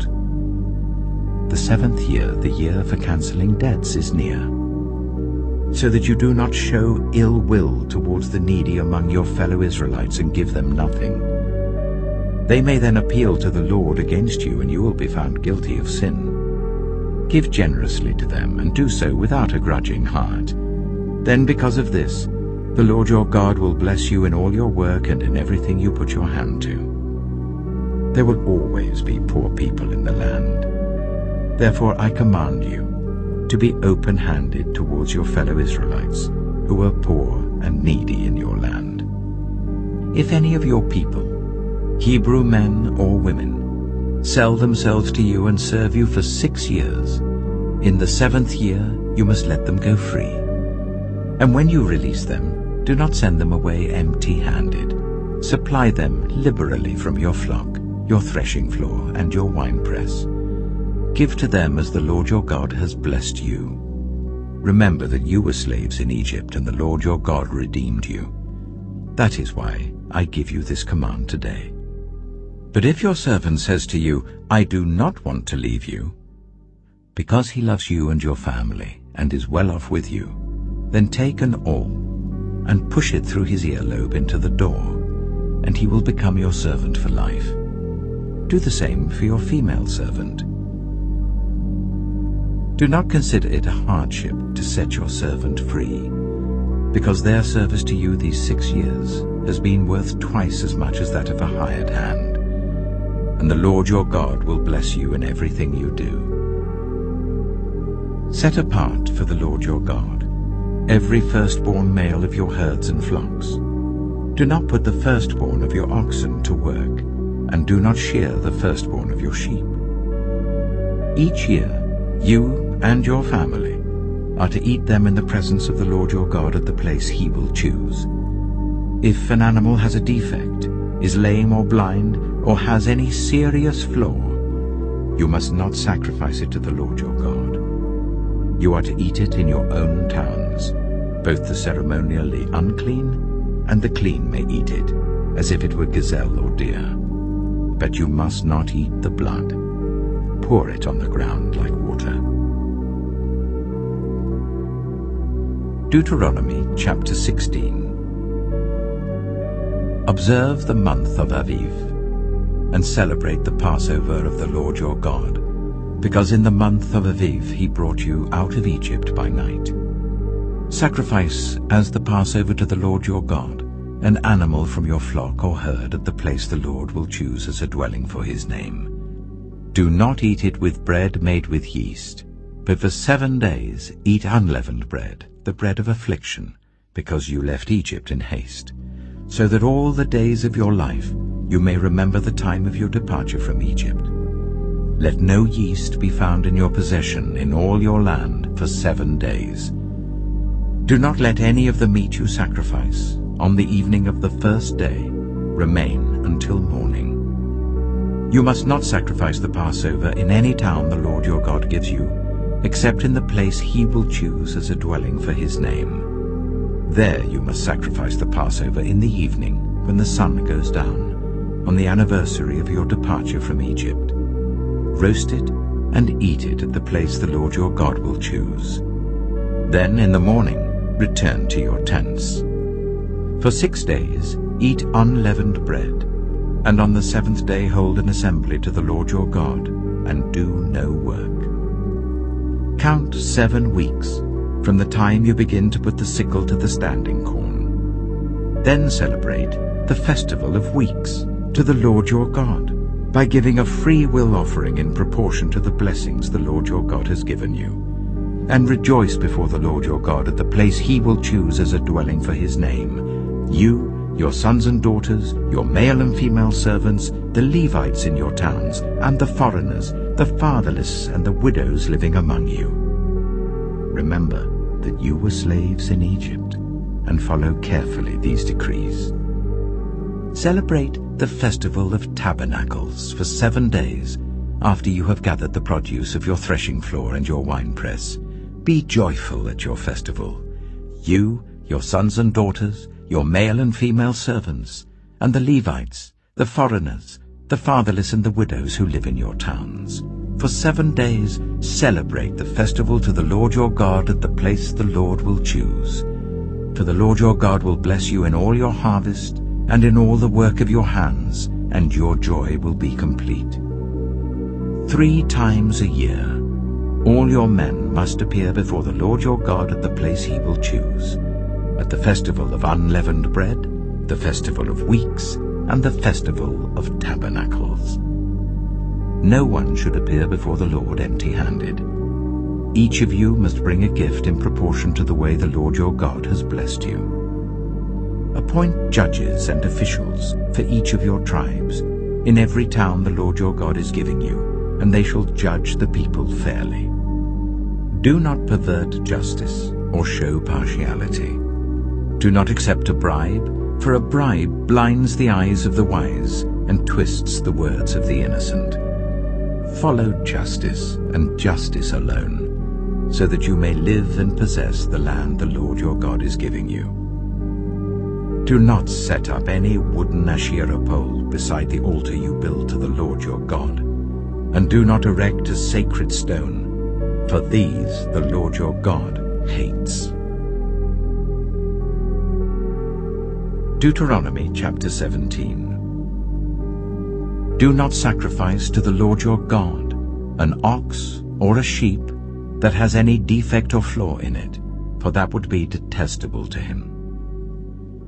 If a man or woman living among you in one of the towns the Lord gives you is found doing evil in the eyes of the Lord your God, in violation of his covenant, and contrary to my command, has worshipped other gods, bowing down to them, or to the sun, or the moon, or the stars in the sky, and this has been brought to your attention, then you must investigate it thoroughly. If it is true, and it has been proved that this detestable thing has been done in Israel, take the man or woman who has done this evil deed to your city gate, and stone that person to death. On the testimony of 2 or 3 witnesses a person is to be put to death, but no one is to be put to death on the testimony of only 1 witness. The hands of the witnesses must be the first in putting that person to death, and then the hands of all the people. You must purge the evil from among you. If cases come before your courts that are too difficult for you to judge, whether bloodshed, lawsuits, or assaults, take them to the place the Lord your God will choose. Go to the Levitical priests and to the judge who is in office at that time. Inquire of them, and they will give you the verdict. You must act according to the decisions they give you at the place the Lord will choose. Be careful to do everything they instruct you to do. Act according to whatever they teach you and the decisions they give you. Do not turn aside from what they tell you to the right or to the left. Anyone who shows contempt for the judge or for the priest who stands ministering there to the Lord your God is to be put to death. You must purge the evil from Israel. All the people will hear and be afraid, and will not be contemptuous again. When you enter the land the Lord your God is giving you, and have taken possession of it and settled in it, and you say, Let us set a king over us like all the nations around us. Be sure to appoint over you a king the Lord your God chooses. He must be from among your fellow Israelites. Do not place a foreigner over you, one who is not an Israelite. The king, moreover, must not acquire great numbers of horses for himself, or make the people return to Egypt to get more of them. For the Lord has told you, you are not to go back that way again. He must not take many wives, or his heart will be led astray. He must not accumulate large amounts of silver and gold. When he takes the throne of his kingdom, he is to write for himself on a scroll a copy of this law, taken from that of the Levitical priests. It is to be with him, and he is to read it all the days of his life, so that he may learn to revere the Lord his God and follow carefully all the words of this law and these decrees, and not consider himself better than his fellow Israelites, and turn from the law to the right or to the left. Then he and his descendants will reign a long time over his kingdom in Israel. Deuteronomy chapter 18. The Levitical priests, indeed the whole tribe of Levi, are to have no land allotted to them or any inheritance with Israel. They shall live on the food offerings presented to the Lord, for that is their inheritance. They shall have no inheritance among their fellow Israelites. The Lord is their inheritance, as he promised them. This is the share due to the priests, from the people who sacrifice a bull or a sheep: the shoulder, the internal organs, and the meat from the head. You are to give them the first fruits of your corn, new wine, and olive oil, and the first wool from the shearing of your sheep. For the Lord your God has chosen them and their descendants out of all your tribes to stand and minister in the Lord's name always. If a Levite moves from one of your towns anywhere in Israel where he is living, and comes in all earnestness to the place the Lord will choose, he may minister in the name of the Lord his God like all his fellow Levites, who serve there in the presence of the Lord. He is to share equally in their benefits, even though he has received money from the sale of family possessions. When you enter the land the Lord your God is giving you, do not learn to imitate the detestable ways of the nations there. Let no one be found among you who sacrifices their son or daughter in the fire, who practices divination or sorcery, interprets omens, engages in witchcraft, or casts spells, or who is a medium or spiritist, or who consults the dead. Anyone who does these things is detestable to the Lord. Because of these same detestable practices, the Lord your God will drive out those nations before you. You must be blameless before the Lord your God. The nations you will dispossess listen to those who practice sorcery or divination. But as for you, the Lord your God has not permitted you to do so. The Lord your God will raise up for you a prophet like me from among you, from your fellow Israelites. You must listen to him. For this is what you asked of the Lord your God at Horeb, on the day of the assembly, when you said, "Let us not hear the voice of the Lord our God, nor see this great fire any more, or we will die." The Lord God said to me, "What they say is good. I will raise up for them a prophet like you from among their fellow Israelites, and I will put my words in his mouth. He will tell them everything I command him. I myself will call to account anyone who does not listen to my words that the prophet speaks in my name. But a prophet who presumes to speak in my name anything I have not commanded, or a prophet who speaks in the name of other gods, is to be put to death." You may say to yourselves, "How can we know when a message has not been spoken by the Lord? If what a prophet proclaims in the name of the Lord does not take place or come true, that is a message the Lord has not spoken. That prophet has spoken presumptuously, so do not be alarmed." Deuteronomy chapter 19. When the Lord your God has destroyed the nations whose land he is giving you, and when you have driven them out and settled in their towns and houses, then set aside for yourselves 3 cities in the land the Lord your God is giving you to possess. Determine the distances involved, and divide into 3 parts the land the Lord your God is giving you as an inheritance, so that a person who kills someone may flee for refuge to one of these cities. This is the rule concerning anyone who kills a person and flees there for safety, anyone who kills a neighbor unintentionally, without malice aforethought. For instance, a man may go into the forest with his neighbor to cut wood, and as he swings his axe to fell a tree, the head may fly off and hit his neighbor and kill him. That man may flee to one of these cities and save his life. Otherwise, the avenger of blood might pursue him in a rage, overtake him if the distance is too great, and kill him even though he is not deserving of death, since he did it to his neighbor without malice aforethought. This is why I command you to set aside for yourselves 3 cities. If the Lord your God enlarges your territory, as he promised on oath to your ancestors, and gives you the whole land he promised them, because you carefully follow all these laws I command you today, to love the Lord your God and to walk always in obedience to him, then you are to set aside 3 more cities. Do this so that innocent blood will not be shed in your land, which the Lord your God is giving you as your inheritance, and so that you will not be guilty of bloodshed. But if, out of hate, someone lies in wait, assaults and kills a neighbor, and then flees to one of these cities, the killer shall be sent for by one of the town elders, be brought back from the city, and be handed over to the avenger of blood to die. Show no pity. You must purge from Israel the guilt of shedding innocent blood, so that it may go well with you. Do not move your neighbor's boundary stones set up by your predecessors in the inheritance you receive in the land the Lord your God is giving you to possess. One witness is not enough to convict anyone accused of any crime or offense they may have committed. A matter must be established by the testimony of 2 or 3 witnesses.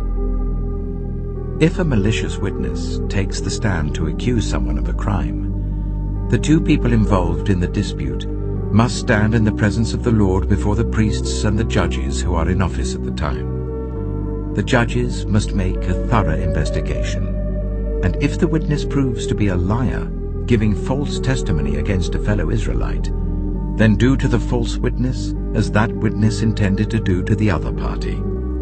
You must purge the evil from among you. The rest of the people will hear of this and be afraid, and never again will such an evil thing be done among you. Show no pity. Life for life, eye for eye, tooth for tooth, hand for hand, foot for foot. Deuteronomy chapter 20.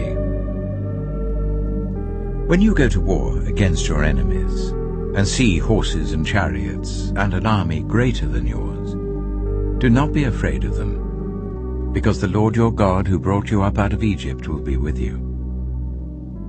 When you are about to go into battle, the priest shall come forward and address the army. He shall say, "Hear, Israel, today you are going into battle against your enemies. Do not be faint-hearted or afraid.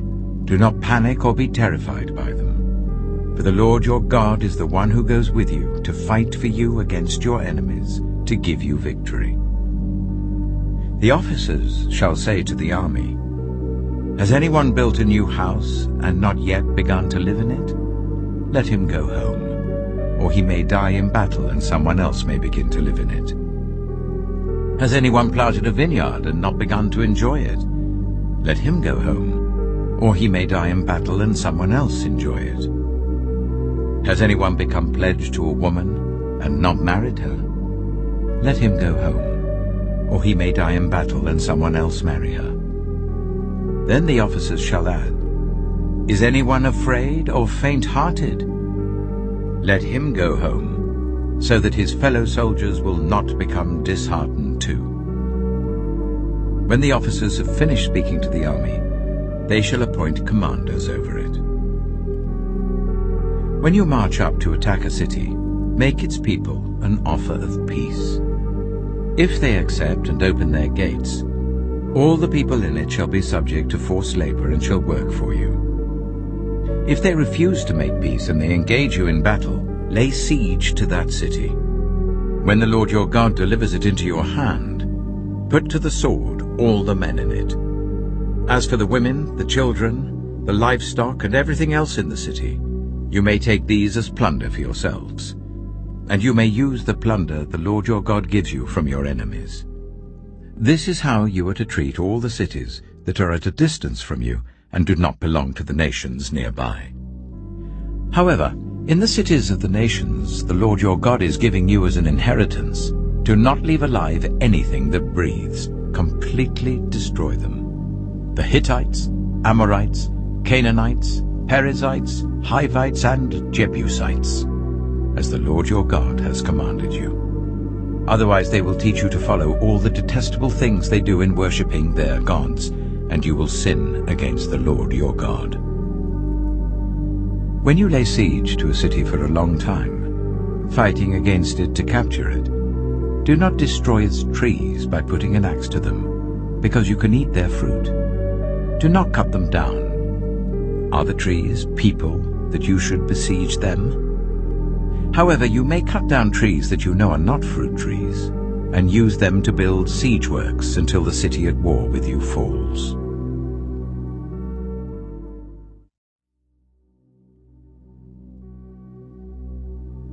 Deuteronomy chapter 21. If someone is found slain, lying in a field in the land the Lord your God is giving you to possess, and it is not known who the killer was, your elders and judges shall go out and measure the distance from the body to the neighboring towns. Then the elders of the town nearest the body shall take a heifer that has never been worked and has never worn a yoke, and lead it down to a valley that has not been plowed or planted and where there is a flowing stream. There, in the valley, they are to break the heifer's neck. The Levitical priests shall step forward, for the Lord your God has chosen them to minister and to pronounce blessings in the name of the Lord, and to decide all cases of dispute and assault. Then all the elders of the town nearest the body shall wash their hands over the heifer whose neck was broken in the valley, and they shall declare, "Our hands did not shed this blood, nor did our eyes see it done. Accept this atonement for your people, Israel, whom you have redeemed, Lord, and do not hold your people guilty of the blood of an innocent person." Then the bloodshed will be atoned for, and you will have purged from yourselves the guilt of shedding innocent blood, since you have done what is right in the eyes of the Lord. When you go to war against your enemies, and the Lord your God delivers them into your hands, and you take captives, if you notice among the captives a beautiful woman and are attracted to her, you may take her as your wife.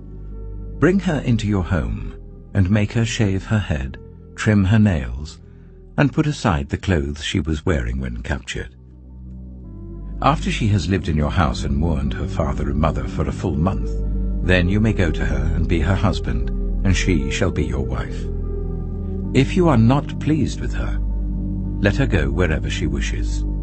You must not sell her or treat her as a slave, since you have dishonored her. If a man has 2 wives, and he loves one but not the other, and both bear him sons, but the firstborn is the son of the wife he does not love, when he wills his property to his sons, he must not give the rights of the firstborn to the son of the wife he loves, in preference to his actual firstborn, the son of the wife he does not love. He must acknowledge the son of his unloved wife as the firstborn by giving him a double share of all he has. That son is the first sign of his father's strength. The right of the firstborn belongs to him. If someone has a stubborn and rebellious son, who does not obey his father and mother, and will not listen to them when they discipline him, his father and mother shall take hold of him, and bring him to the elders at the gate of his town. They shall say to the elders, This son of ours is stubborn and rebellious. He will not obey us. He is a glutton and a drunkard." Then all the men of his town are to stone him to death. You must purge the evil from among you. All Israel will hear of it and be afraid. If someone guilty of a capital offense is put to death and their body is exposed on a pole, you must not leave the body hanging on the pole overnight. Be sure to bury it that same day, because anyone who is hung on a pole is under God's curse. You must not desecrate the land the Lord your God is giving you as an inheritance. Deuteronomy chapter 22. If you see your fellow Israelites' ox or sheep straying, do not ignore it, but be sure to take it back to its owner. If they do not live near you, or if you do not know who owns it, take it home with you and keep it until they come looking for it. Then give it back. Do the same if you find their donkey or cloak or anything else they have lost. Do not ignore it. If you see your fellow Israelites' donkey or ox fallen on the road, do not ignore it. Help the owner to get it to its feet. A woman must not wear men's clothing, nor a man wear women's clothing, for the Lord your God detests anyone who does this.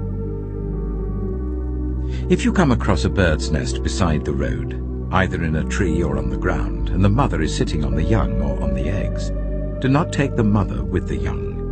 You may take the young, but be sure to let the mother go, so that it may go well with you and you may have a long life. When you build a new house, make a parapet around your roof, so that you may not bring the guilt of bloodshed on your house if someone falls from the roof. Do not plant two kinds of seed in your vineyard. If you do, not only the crops you plant, but also the fruit of the vineyard will be defiled. Do not plow with an ox and a donkey yoked together. Do not wear clothes of wool and linen woven together. Make tassels on the four corners of the cloak you wear. If a man takes a wife, and after sleeping with her dislikes her, and slanders her and gives her a bad name, saying, "I married this woman, but when I approached her, I did not find proof of her virginity," then the young woman's father and mother shall bring to the town elders at the gate proof that she was a virgin. Her father will say to the elders, "I gave my daughter in marriage to this man, but he dislikes her. Now he has slandered her and said, 'I did not find your daughter to be a virgin. But here is the proof of my daughter's virginity.' Then her parents shall display the cloth before the elders of the town, and the elders shall take the man and punish him. They shall fine him 100 shekels of silver, and give them to the young woman's father, because this man has given an Israelite virgin a bad name. She shall continue to be his wife. He must not divorce her as long as he lives. If, however, the charge is true, and no proof of the young woman's virginity can be found, she shall be brought to the door of her father's house, and there the men of her town shall stone her to death. She has done an outrageous thing in Israel by being promiscuous while still in her father's house. You must purge the evil from among you. If a man is found sleeping with another man's wife, both the man who slept with her and the woman must die. You must purge the evil from Israel. If a man happens to meet in a town a virgin pledged to be married and he sleeps with her, you shall take both of them to the gate of that town and stone them to death. The young woman because she was in a town and did not scream for help, and the man because he violated another man's wife. You must purge the evil from among you. But if out in the country a man happens to meet a young woman pledged to be married and rapes her, only the man who has done this shall die. Do nothing to the woman. She has committed no sin deserving death. This case is like that of someone who attacks and murders a neighbor.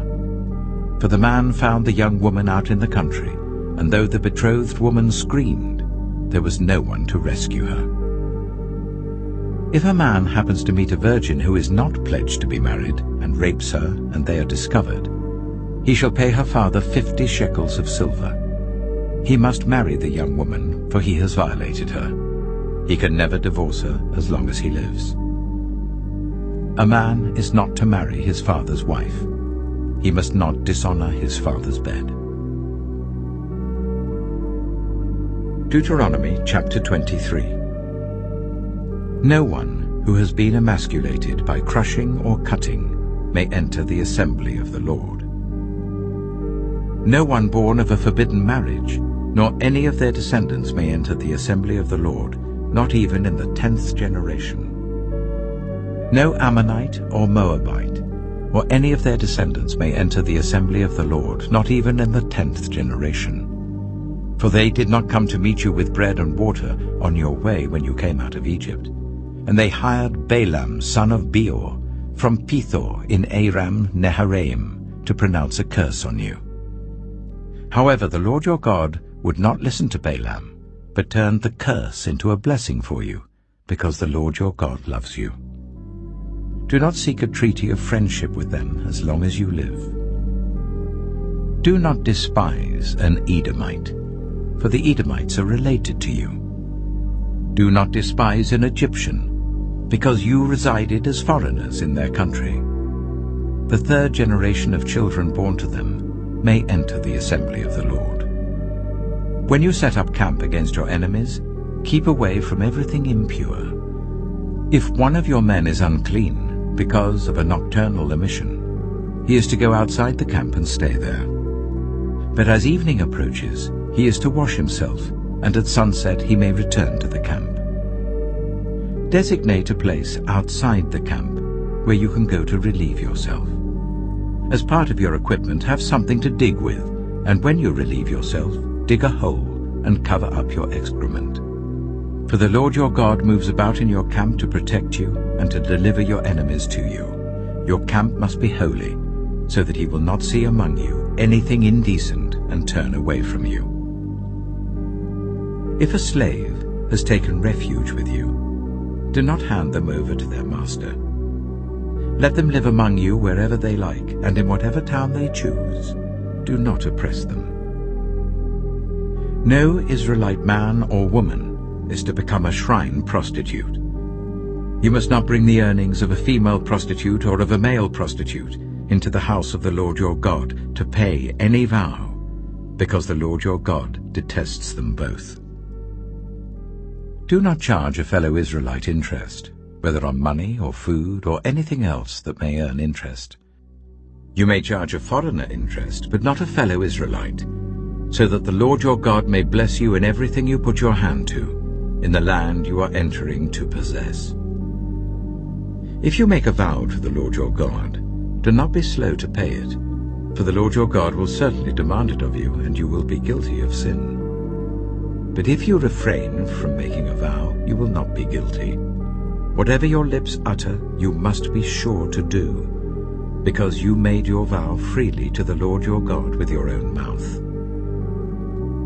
If you enter your neighbor's vineyard, you may eat all the grapes you want, but do not put any in your basket. If you enter your neighbor's cornfield, you may pick the ears with your hands, but you must not put a sickle to their standing corn. Deuteronomy chapter 24. If a man marries a woman who becomes displeasing to him because he finds something indecent about her, and he writes her a certificate of divorce, gives it to her and sends her from his house, and if after she leaves his house she becomes the wife of another man, and her second husband dislikes her and writes her a certificate of divorce, gives it to her and sends her from his house, or if he dies, then her first husband who divorced her is not allowed to marry her again after she has been defiled. That would be detestable in the eyes of the Lord. Do not bring sin upon the land the Lord your God is giving you as an inheritance. If a man has recently married, he must not be sent to war or have any other duty laid on him. For 1 year he is to be free to stay at home and bring happiness to the wife he has married. Do not take a pair of millstones, not even the upper one, as security for a debt, because that would be taking a person's livelihood as security. If someone is caught kidnapping a fellow Israelite and treating or selling them as a slave, The kidnapper must die. You must purge the evil from among you. In cases of defiling skin diseases, be very careful to do exactly as the Levitical priests instruct you. You must follow carefully what I have commanded them. Remember what the Lord your God did to Miriam along the way after you came out of Egypt. When you make a loan of any kind to your neighbor, do not go into their house to get what is offered to you as a pledge. Stay outside, and let the neighbor to whom you are making the loan bring the pledge out to you. If the neighbor is poor, do not go to sleep with their pledge in your possession. Return their cloak by sunset, so that your neighbor may sleep in it. Then they will thank you, and it will be regarded as a righteous act in the sight of the Lord your God. Do not take advantage of a hired worker who is poor and needy, whether that worker is a fellow Israelite or a foreigner residing in one of your towns. Pay them their wages each day before sunset, because they are poor and are counting on it. Otherwise they may cry to the Lord against you, and you will be guilty of sin. Parents are not to be put to death for their children, nor children put to death for their parents. Each will die for their own sin. Do not deprive the foreigner or the fatherless of justice, or take the cloak of the widow as a pledge. Remember that you were slaves in Egypt, and the Lord your God redeemed you from there. That is why I command you to do this. When you are harvesting in your field and you overlook a sheaf, do not go back to get it. Leave it for the foreigner, the fatherless, and the widow, so that the Lord your God may bless you in all the work of your hands. When you beat the olives from your trees, do not go over the branches a second time. Leave what remains for the foreigner, the fatherless, and the widow. When you harvest the grapes in your vineyard, do not go over the vines again. Leave what remains for the foreigner, the fatherless, and the widow. Remember that you were slaves in Egypt. That is why I command you to do this. Deuteronomy chapter 25. When people have a dispute, they are to take it to court, and the judges will decide the case, acquitting the innocent and condemning the guilty. If the guilty person deserves to be beaten, the judge shall make them lie down and have them flogged in his presence with the number of lashes the crime deserves. But the judge must not impose more than 40 lashes. If the guilty party is flogged more than that, your fellow Israelite will be degraded in your eyes. Do not muzzle an ox while it is treading out the grain. If brothers are living together and one of them dies without a son, his widow must not marry outside the family. Her husband's brother shall take her and marry her and fulfill the duty of a brother-in-law to her. The first son she bears shall carry on the name of the dead brother, so that his name will not be blotted out from Israel. However, if a man does not want to marry his brother's wife, she shall go to the elders at the town gate and say, "My husband's brother refuses to carry on his brother's name in Israel. He will not fulfill the duty of a brother-in-law to me." Then the elders of his town shall summon him and talk to him. If he persists in saying, "I do not want to marry her," his brother's widow shall go up to him in the presence of the elders, take off one of his sandals, spit in his face, and say, "This is what is done to the man who will not build up his brother's family line." That man's line shall be known in Israel as the family of the unsandaled. If two men are fighting, and the wife of one of them comes to rescue her husband from his assailant, and she reaches out and seizes him by his private parts, you shall cut off her hand. Show her no pity. Do not have two differing weights in your bag, one heavy, one light. Do not have two differing measures in your house, one large, one small. You must have accurate and honest weights and measures, so that you may live long in the land the Lord your God is giving you. For the Lord your God detests anyone who does these things, anyone who deals dishonestly. Remember what the Amalekites did to you along the way when you came out of Egypt. When you were weary and worn out, they met you on your journey and attacked all who were lagging behind. They had no fear of God. When the Lord your God gives you rest from all the enemies around you in the land he is giving you to possess as an inheritance, you shall blot out the name of Amalek from under heaven. Do not forget. Deuteronomy chapter 26. When you have entered the land the Lord your God is giving you as an inheritance, and have taken possession of it and settled in it, take some of the first fruits of all that you produce from the soil of the land that the Lord your God is giving you, and put them in a basket. Then go to the place that the Lord your God will choose as a dwelling for his name, and say to the priest in office at the time, I declare today to the Lord your God that I have come to the land the Lord swore to our ancestors to give us. The priest shall take the basket from your hands and set it down in front of the altar of the Lord your God.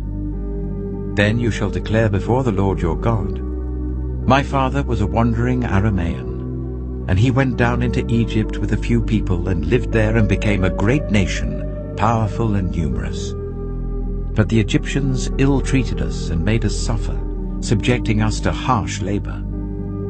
Then we cried out to the Lord, the God of our ancestors, and the Lord heard our voice and saw our misery, toil, and oppression. So the Lord brought us out of Egypt with a mighty hand and an outstretched arm, with great terror and with signs and wonders. He brought us to this place and gave us this land, a land flowing with milk and honey. And now I bring the first fruits of the soil that you, Lord, have given me. Place the basket before the Lord your God and bow down before him. Then you and the Levites and the foreigners residing among you shall rejoice in all the good things the Lord your God has given to you and your household. When you have finished setting aside 1/10 of all your produce in the 3rd year, the year of the tithe, you shall give it to the Levite, the foreigner, the fatherless, and the widow, so that they may eat in your towns and be satisfied. Then say to the Lord your God, I have removed from my house the sacred portion, and have given it to the Levite, the foreigner, the fatherless, and the widow, according to all you commanded.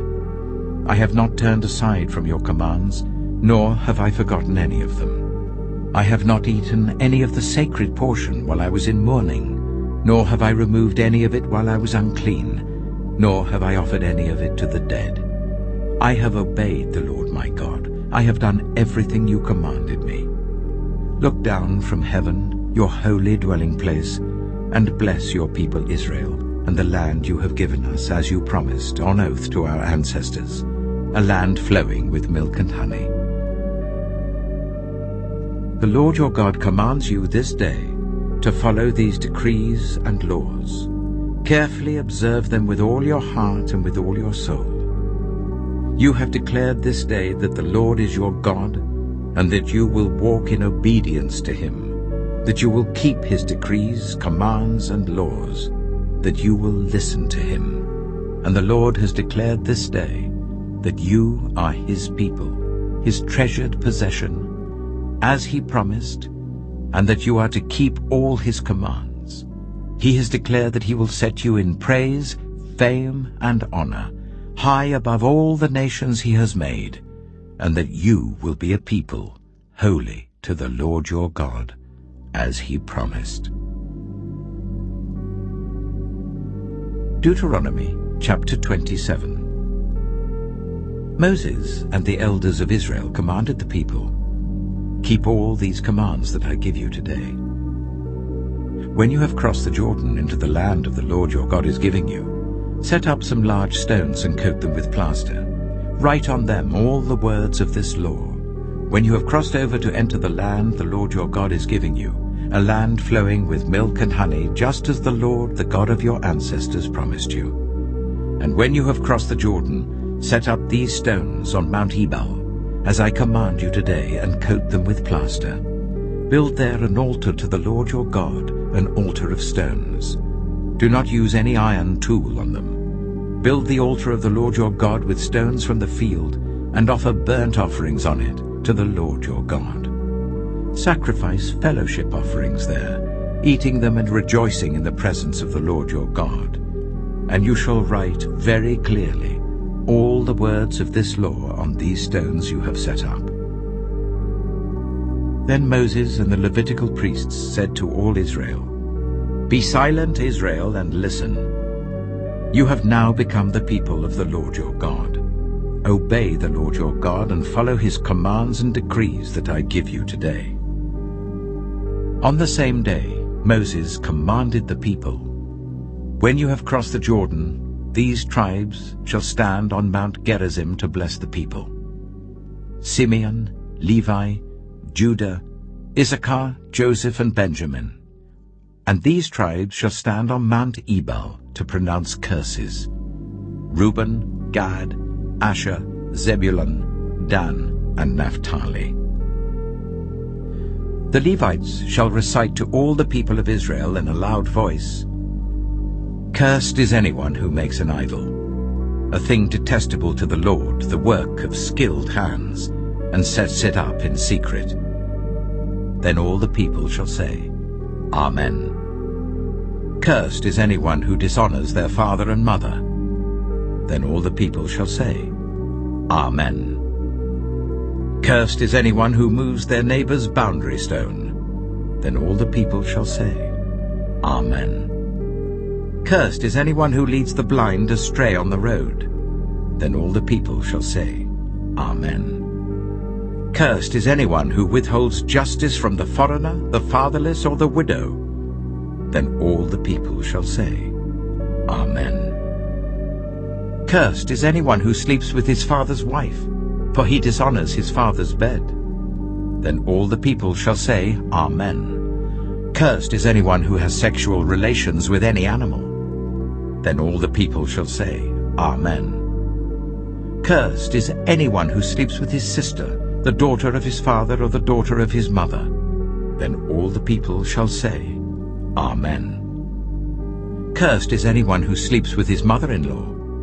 Then all the people shall say, "Amen." "Cursed is anyone who kills their neighbor secretly." Then all the people shall say, "Amen." "Cursed is anyone who accepts a bribe to kill an innocent person." Then all the people shall say, "Amen."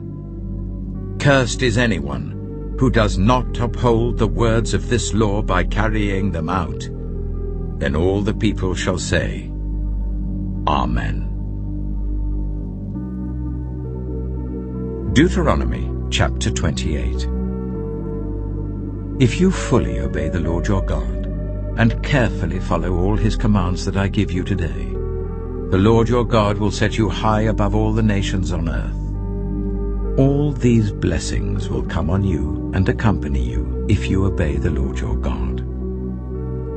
You will be blessed in the city and blessed in the country. The fruit of your womb will be blessed, and the crops of your land, and the young of your livestock, the calves of your herds, and the lambs of your flocks. Your basket and your kneading trough will be blessed. You will be blessed when you come in and blessed when you go out. The Lord will grant that the enemies who rise up against you will be defeated before you. They will come at you from one direction, but flee from you in 7. The Lord will send a blessing on your barns and on everything you put your hand to. The Lord your God will bless you in the land he is giving you. The Lord will establish you as his holy people, as he promised you on oath, if you keep the commands of the Lord your God and walk in obedience to him. Then all the peoples on earth will see that you are called by the name of the Lord, and they will fear you. The Lord will grant you abundant prosperity in the fruit of your womb, the young of your livestock, and the crops of your ground, in the land he swore to your ancestors to give you. The Lord will open the heavens, the storehouse of his bounty, to send rain on your land in season, and to bless all the work of your hands. You will lend to many nations, but will borrow from none. The Lord will make you the head, not the tail. If you pay attention to the commands of the Lord your God that I give you this day, and carefully follow them, you will always be at the top, never at the bottom. Do not turn aside from any of the commands I give you today, to the right or to the left, following other gods and serving them. However, if you do not obey the Lord your God, and do not carefully follow all his commands and decrees I am giving you today, all these curses will come on you and overtake you. You will be cursed in the city and cursed in the country. Your basket and your kneading trough will be cursed. The fruit of your womb will be cursed, and the crops of your land, and the calves of your herds, and the lambs of your flocks. You will be cursed when you come in, and cursed when you go out. The Lord will send on you curses, confusion, and rebuke in everything you put your hand to, until you are destroyed and come to sudden ruin because of the evil you have done in forsaking him. The Lord will plague you with diseases until he has destroyed you from the land you are entering to possess. The Lord will strike you with wasting disease, with fever and inflammation, with scorching heat and drought, with blight and mildew, which will plague you until you perish.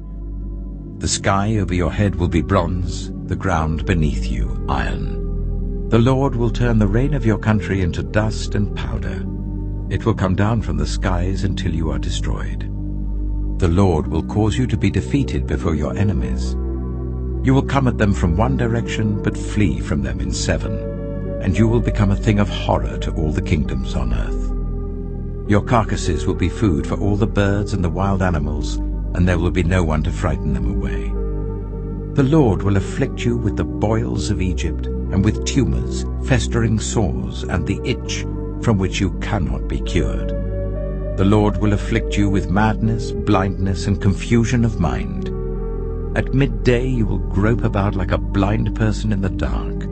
You will be unsuccessful in everything you do. Day after day you will be oppressed and robbed, with no one to rescue you. You will be pledged to be married to a woman, but another will take her and rape her. You will build a house, but you will not live in it. You will plant a vineyard, but you will not even begin to enjoy its fruit.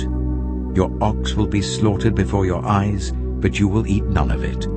Your donkey will be forcibly taken from you and will not be returned. Your sheep will be given to your enemies, and no one will rescue them. Your sons and daughters will be given to another nation, and you will wear out your eyes watching for them day after day, powerless to lift a hand. A people that you do not know will eat what your land and labor produce, and you will have nothing but cruel oppression all your days. The sights you see will drive you mad. The Lord will afflict your knees and legs with painful boils that cannot be cured, spreading from the soles of your feet to the top of your head. The Lord will drive you and the king you set over you to a nation unknown to you or your ancestors. There you will worship other gods, gods of wood and stone. You will become a thing of horror, a byword, and an object of ridicule among the peoples where the Lord will drive you. You will sow much seed in the field, but you will harvest little, because locusts will devour it. You will plant vineyards and cultivate them, but you will not drink the wine or gather the grapes, because worms will eat them. You will have olive trees throughout your country, but you will not use the oil, because the olives will drop off. You will have sons and daughters, but you will not keep them, because they will go into captivity. Swarms of locusts will take over all your trees and the crops of your land. The foreigners who reside among you will rise above you higher and higher, but you will sink lower and lower. They will lend to you, but you will not lend to them. They will be the head, but you will be the tail. All these curses will come on you. They will pursue you and overtake you until you are destroyed, because you did not obey the Lord your God and observe the commands and decrees he gave you. They will be a sign and a wonder to you and your descendants forever. Because you did not serve the Lord your God joyfully and gladly in the time of prosperity, therefore in hunger and thirst, in nakedness and dire poverty, you will serve the enemy the Lord sends against you. He will put an iron yoke on your neck until he has destroyed you. the Lord will bring a nation against you from far away, from the ends of the earth, like an eagle swooping down. A nation whose language you will not understand, a fierce-looking nation without respect for the old or pity for the young. They will devour the young of your livestock and the crops of your land until you are destroyed. They will leave you no corn, new wine, or olive oil, nor any calves of your herds or lambs of your flocks, until you are ruined. They will lay siege to all the cities throughout your land, until the high fortified walls in which you trust fall down. They will besiege all the cities throughout the land the Lord your God is giving you.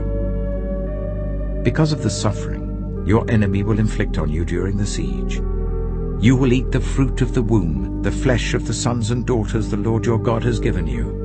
Even the most gentle and sensitive man among you will have no compassion on his own brother, or the wife he loves, or his surviving children, and he will not give to one of them any of the flesh of his children that he is eating. It will be all he has left, because of the suffering that your enemy will inflict on you during the siege of all your cities. The most gentle and sensitive woman among you, so sensitive and gentle that she would not venture to touch the ground with the sole of her foot, will begrudge the husband she loves and her own son or daughter the afterbirth from her womb and the children she bears. For in her dire need she intends to eat them secretly, because of the suffering your enemy will inflict on you during the siege of your cities.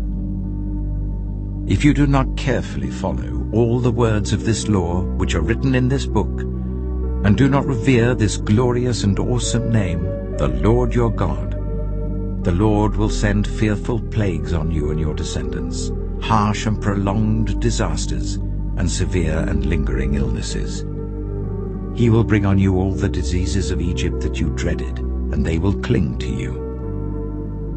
The Lord will also bring on you every kind of sickness and disaster not recorded in this book of the law until you are destroyed. You, who were as numerous as the stars in the sky, will be left but few in number, because you did not obey the Lord your God. Just as it pleased the Lord to make you prosper and increase in number, so it will please him to ruin and destroy you. You will be uprooted from the land you are entering to possess. Then the Lord will scatter you among all the nations, from one end of the earth to the other. There you will worship other gods, gods of wood and stone, which neither you nor your ancestors have known. Among those nations you will find no repose, no resting place for the sole of your foot. There the Lord will give you an anxious mind, eyes weary with longing, and a despairing heart. You will live in constant suspense, filled with dread both night and day, never sure of your life. In the morning you will say, "If only it were evening," and in the evening, "If only it were morning," because of the terror that will fill your hearts and the sights that your eyes will see. The Lord will send you back in ships to Egypt, on a journey I said you should never make again. There you will offer yourselves for sale to your enemies as male and female slaves, but no one will buy you. Deuteronomy chapter 29. These are the terms of the covenant the Lord commanded Moses to make with the Israelites in Moab, in addition to the covenant he had made with them at Horeb. Moses summoned all the Israelites and said to them, "Your eyes have seen all that the Lord did in Egypt to Pharaoh, to all his officials, and to all his land. With your own eyes you saw those great trials, those signs and great wonders. But to this day the Lord has not given you a mind that understands, or eyes that see, or ears that hear. Yet the Lord says, during the 40 years that I led you through the wilderness, your clothes did not wear out, nor did the sandals on your feet. You ate no bread and drank no wine or other fermented drink. I did this so that you might know that I am the Lord your God." When you reached this place, Sihon, king of Heshbon, and Og, king of Bashan, came out to fight against us, but we defeated them. We took their land and gave it as an inheritance to the Reubenites, the Gadites, and the half-tribe of Manasseh. Carefully follow the terms of this covenant, so that you may prosper in everything you do. All of you are standing today in the presence of the Lord your God, your leaders and chief men, your elders and officials, and all the other men of Israel, together with your children and your wives, and the foreigners living in your camps who chop your wood and carry your water. You are standing here in order to enter into a covenant with the Lord your God, a covenant the Lord is making with you this day, and sealing with an oath, to confirm you this day as his people, that he may be your God, as he promised you, and as he swore to your fathers, Abraham, Isaac, and Jacob. I am making this covenant with its oath, not only with you who are standing here with us today in the presence of the Lord our God, but also with those who are not here today. You yourselves know how we lived in Egypt, and how we passed through the countries on the way here. You saw among them their detestable images and idols of wood and stone, of silver and gold. Make sure there is no man or woman, clan or tribe among you today whose heart turns away from the Lord our God to go and worship the gods of those nations. Make sure there is no root among you that produces such bitter poison. When such a person hears the words of this oath, and they invoke a blessing on themselves, thinking, I will be safe, even though I persist in going my own way, they will bring disaster on the watered land as well as the dry. The Lord will never be willing to forgive them. His wrath and zeal will burn against them. All the curses written in this book will fall on them, and the Lord will blot out their names from under heaven. The Lord will single them out from all the tribes of Israel for disaster, according to all the curses of the covenant written in this book of the law. Your children who follow you in later generations, and foreigners who come from distant lands, will see the calamities that have fallen on the land, and the diseases with which the Lord has afflicted it. The whole land will be a burning waste of salt and sulfur, nothing planted, nothing sprouting, no vegetation growing on it. It will be like the destruction of Sodom and Gomorrah, Admah and Zeboim, which the Lord overthrew in fierce anger. All the nations will ask, why has the Lord done this to this land? Why this fierce burning anger? And the answer will be, it is because this people abandoned the covenant, Lord, the God of their ancestors, the covenant he made with them when he brought them out of Egypt. They went off and worshipped other gods and bowed down to them, gods they did not know, gods he had not given them. Therefore the Lord's anger burned against this land, so that he brought on it all the curses written in this book. In furious anger and in great wrath, the Lord uprooted them from their land and thrust them into another land, as it is now. The secret things belong to the Lord our God, but the things revealed belong to us and to our children forever, that we may follow all the words of this law. Deuteronomy chapter 30. When all these blessings and curses I have set before you come on you, and you take them to heart, wherever the Lord your God disperses you among the nations, and when you and your children return to the Lord your God, and obey him with all your heart and with all your soul, according to everything I command you today, then the Lord your God will restore your fortunes and have compassion on you, and gather you again from all the nations where he scattered you. Even if you have been banished to the most distant land under the heavens, from there the Lord your God will gather you and bring you back. He will bring you to the land that belonged to your ancestors, and you will take possession of it. He will make you more prosperous and numerous than your ancestors. The Lord your God will circumcise your hearts and the hearts of your descendants, so that you may love him with all your heart and with all your soul and live. The Lord your God will put all these curses on your enemies who hate and persecute you. You will again obey the Lord and follow all his commands I am giving you today. Then the Lord your God will make you most prosperous in all the work of your hands and in the fruit of your womb, the young of your livestock and the crops of your land. The Lord will again delight in you and make you prosperous, just as he delighted in your ancestors. If you obey the Lord your God and keep his commands and decrees that are written in this book of the law, and turn it to the Lord your God with all your heart and with all your soul. Now what I am commanding you today is not too difficult for you or beyond your reach.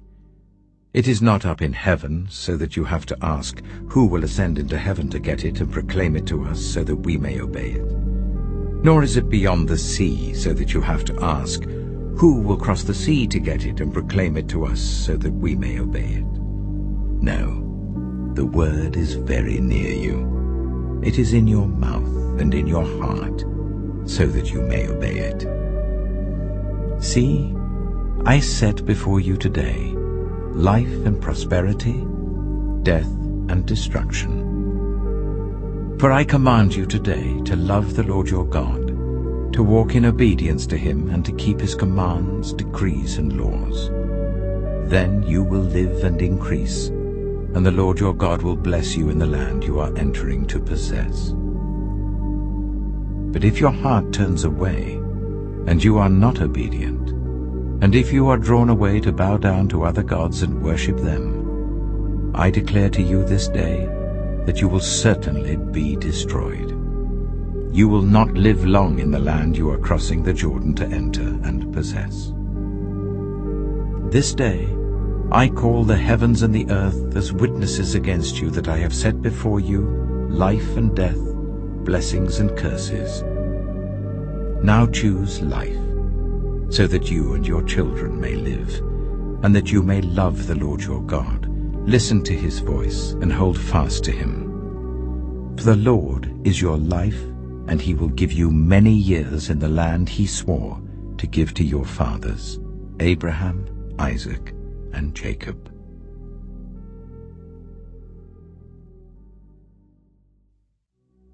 Deuteronomy chapter 31. Then Moses went out and spoke these words to all Israel. I am now 120 years old, and I am no longer able to lead you. The Lord has said to me, you shall not cross the Jordan. The Lord your God himself will cross over ahead of you. He will destroy these nations before you, and you will take possession of their land. Joshua also will cross over ahead of you, as the Lord said. And the Lord will do to them what he did to Sihon and Og, the kings of the Amorites, whom he destroyed along with their land. The Lord will deliver them to you, and you must do to them all that I have commanded you. Be strong and courageous. Do not be afraid or terrified because of them. For the Lord your God goes with you. He will never leave you nor forsake you.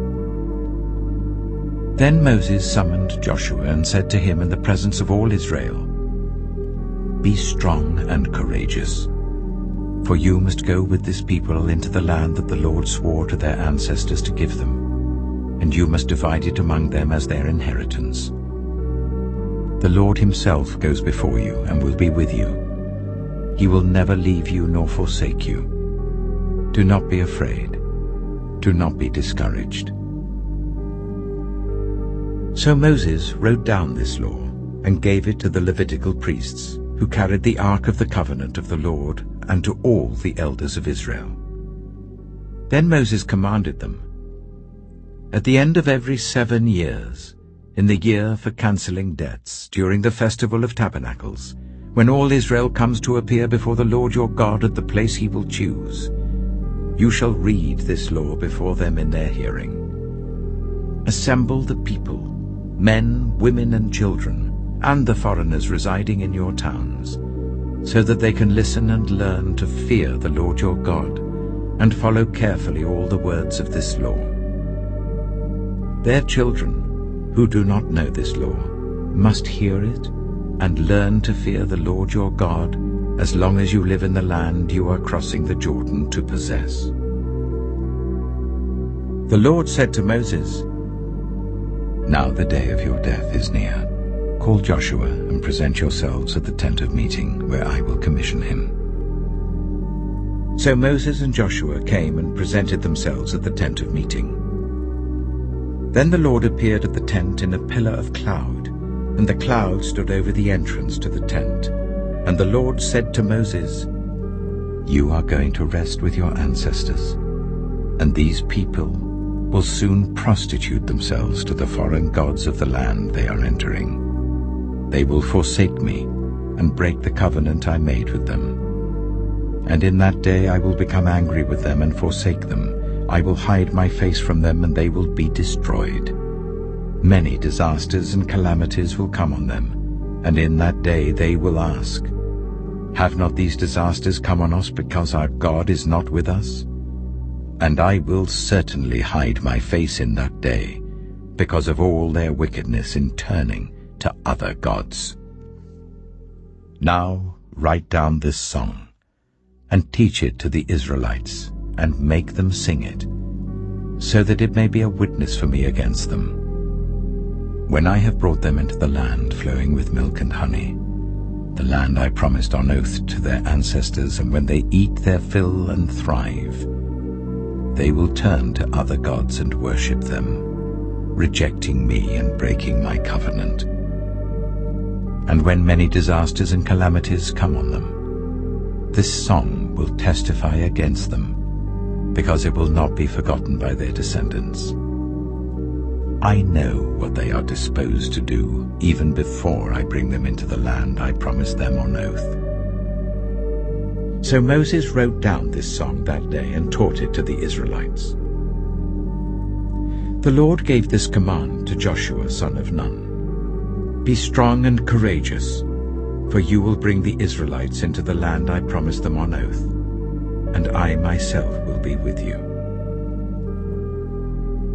After Moses finished writing in a book the words of this law from beginning to end, he gave this command to the Levites who carried the Ark of the Covenant of the Lord.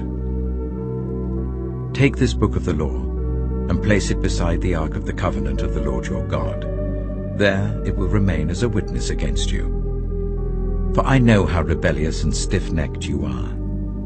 If you have been rebellious against the Lord while I am still alive and with you, how much more will you rebel after I die? Assemble before me all the elders of your tribes and all your officials, so that I can speak these words in their hearing, and call the heavens and the earth to testify against them. For I know that after my death you are sure to become utterly corrupt, and to turn from the way I have commanded you. In days to come, disaster will fall on you because you will do evil in the sight of the Lord, and arouse his anger by what your hands have made." And Moses recited the words of this song from beginning to end in the hearing of the whole assembly of Israel. Deuteronomy chapter 32. Listen, you heavens, and I will speak. Hear, you earth, the words of my mouth. Let my teaching fall like rain, and my words descend like dew, like showers on new grass, like abundant rain on tender plants. I will proclaim the name of the Lord. O praise the greatness of our God. He is the rock, his works are perfect, and all his ways are just. A faithful God who does no wrong, upright and just is he. They are corrupt and not his children. To their shame they are a warped and crooked generation. Is this the way you repay the Lord, you foolish and unwise people? Is he not your Father, your Creator, who made you and formed you? Remember the days of old. Consider the generations long past. Ask your father, and he will tell you, your elders, and they will explain to you. When the Most High gave the nations their inheritance, when he divided all mankind, he set up boundaries for the peoples according to the number of the sons of Israel, For the Lord's portion is his people, Jacob his allotted inheritance. In a desert land he found him, in a barren and howling waste. He shielded him and cared for him. He guarded him as the apple of his eye. Like an eagle that stirs up its nest and hovers over its young, that spread its wings to catch them and carries them on its pinions. The Lord alone led him, no foreign god was with him. He made him ride on the heights of the land, and fed him with the fruit of the fields. He nourished him with honey from the rock, and with oil from the flinty crag, with curds and milk from herds and flock, and with fattened lambs and goats, with choice rams of Bashan, and the finest grains of wheat. You drank the foaming blood of the grape. Jeshurun grew fat and kicked. Filled with food, they became heavy and sleek. They abandoned the God who made them, and rejected the rock, their Savior. They made him jealous with their foreign gods, and angered him with their detestable idols. They sacrificed to false gods, which are not God, gods they had not known, gods that had recently appeared, gods your ancestors did not fear. You deserted the rock who fathered you. You forgot the God who gave you birth. The Lord saw this and rejected them because he was angered by his sons and daughters. I will hide my face from them, he said, and see what their end will be. For they are a perverse generation, children who are unfaithful. They made me jealous by what is no God, and angered me with their worthless idols. I will make them envious by those who are not a people. I will make them angry by a nation that has no understanding. For a fire will be kindled by my wrath, one that burns down to the realm of the dead below. It will devour the earth and its harvests, and set on fire the foundations of the mountains. I will heap calamities on them, and expend my arrows against them. I will send wasting famine against them, consuming pestilence and deadly plague. I will send against them the fangs of wild beasts, the venom of vipers that glide in the dust.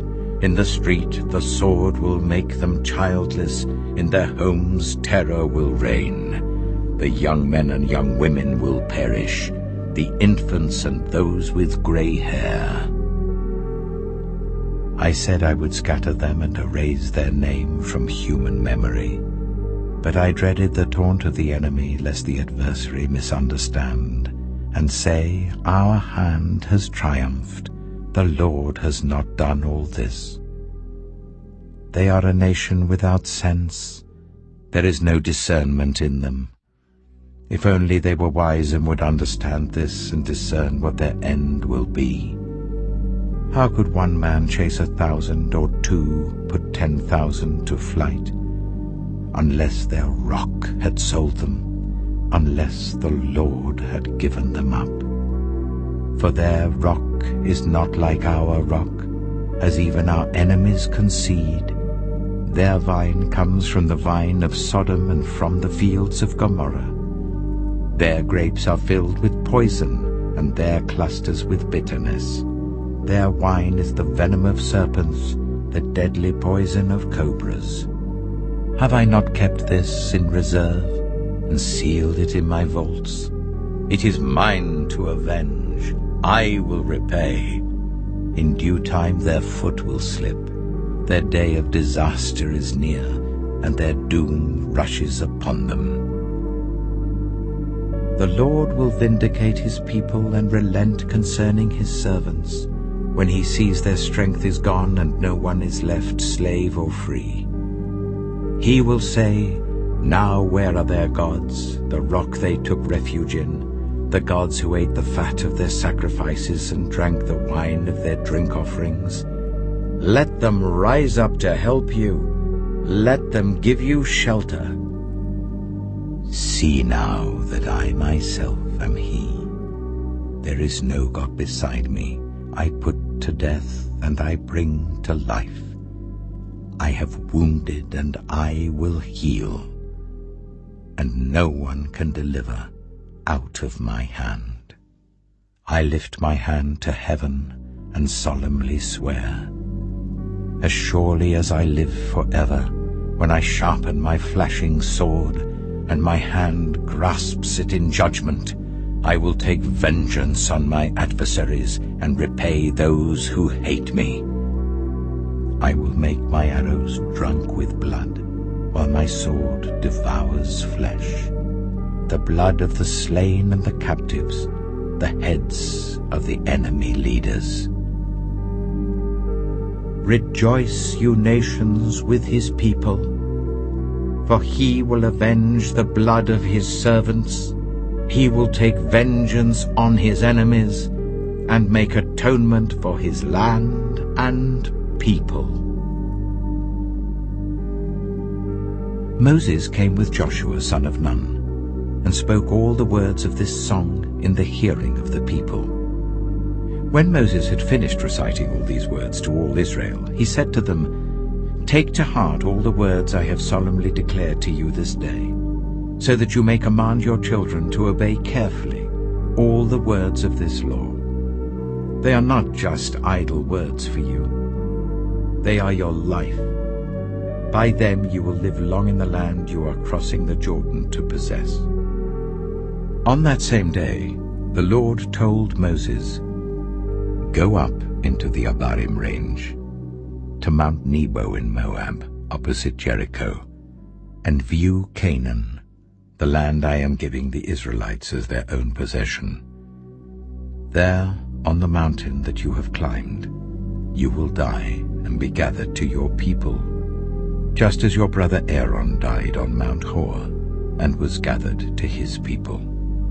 This is because both of you broke faith with me in the presence of the Israelites at the waters of Meribah Kadesh, in the desert of Zin, and because you did not uphold my holiness among the Israelites.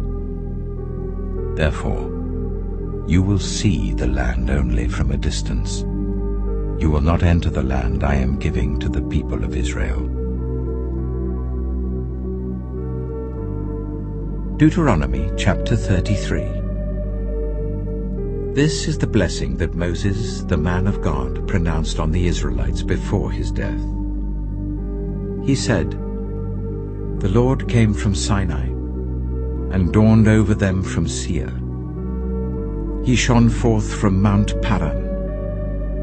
He came with myriads of holy ones from the south, from his mountain slopes. Surely it is you who love the people. All the holy ones are in your hand.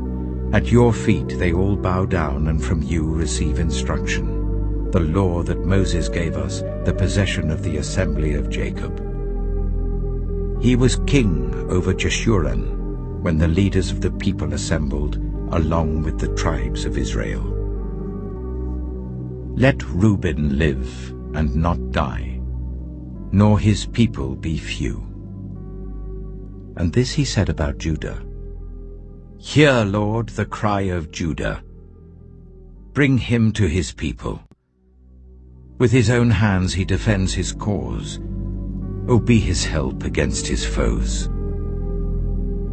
About Levi he said, "Your Thummim and Urim belong to your faithful servant. You tested him at Massah. You contended with him at the waters of Meribah. He said of his father and mother, 'I have no regard for them.'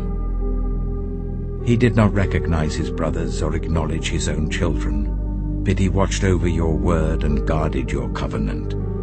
He teaches your precepts to Jacob and your law to Israel. He offers incense before you and whole burnt offerings on your altar. Bless all his skills, Lord, and be pleased with the work of his hands. Strike down those who rise against him, his foes, till they rise no more." About Benjamin he said, "Let the beloved of the Lord rest secure in him. for he shields him all day long. And the one the Lord loves rests between his shoulders. About Joseph he said, "May the Lord bless his land with the precious dew from heaven above, and with the deep waters that lie below.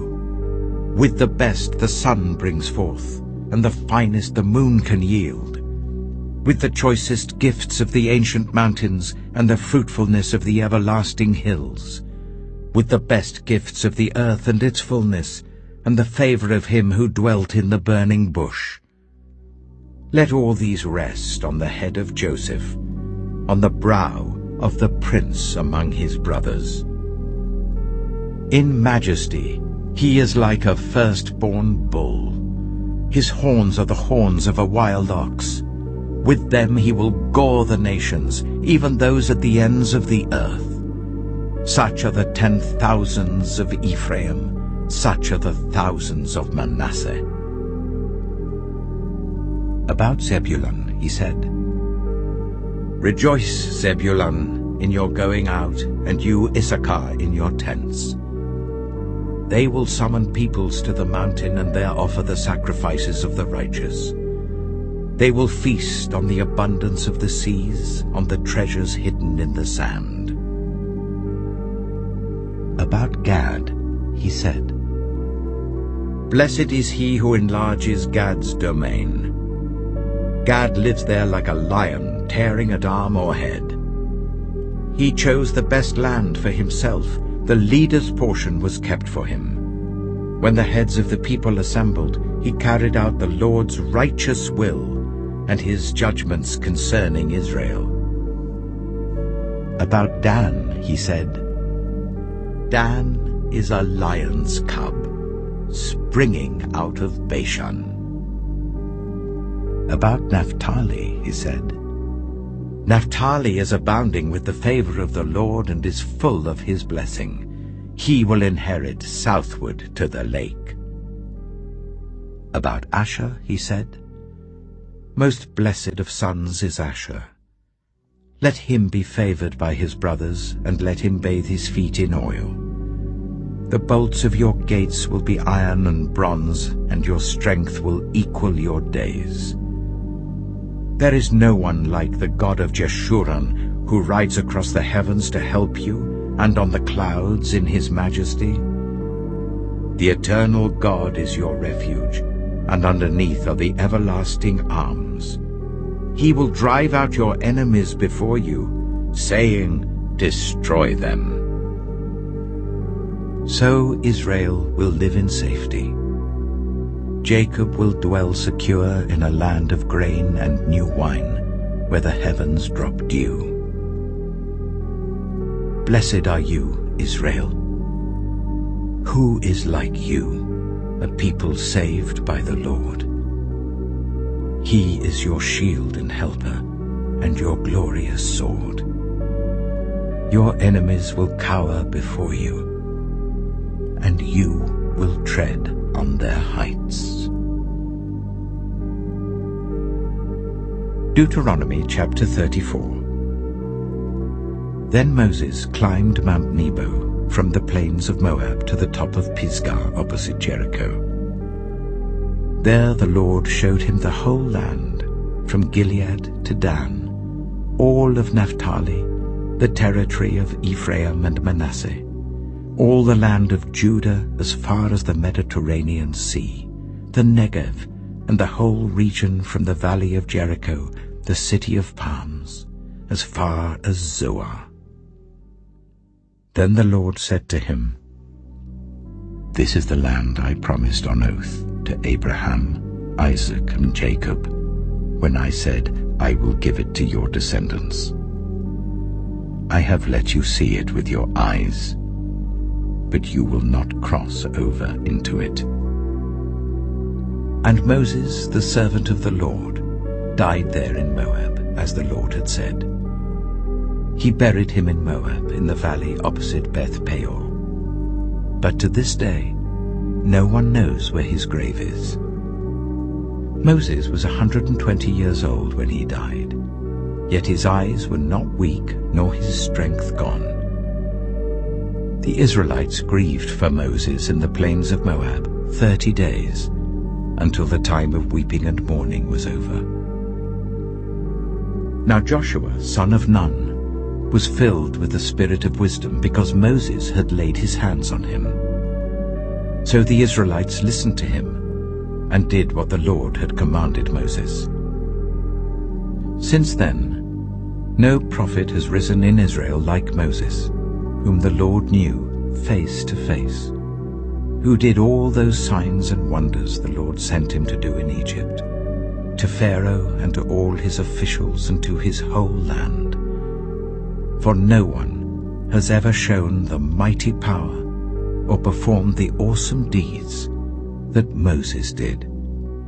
For no one has ever shown the mighty power or performed the awesome deeds that Moses did in the sight of all Israel.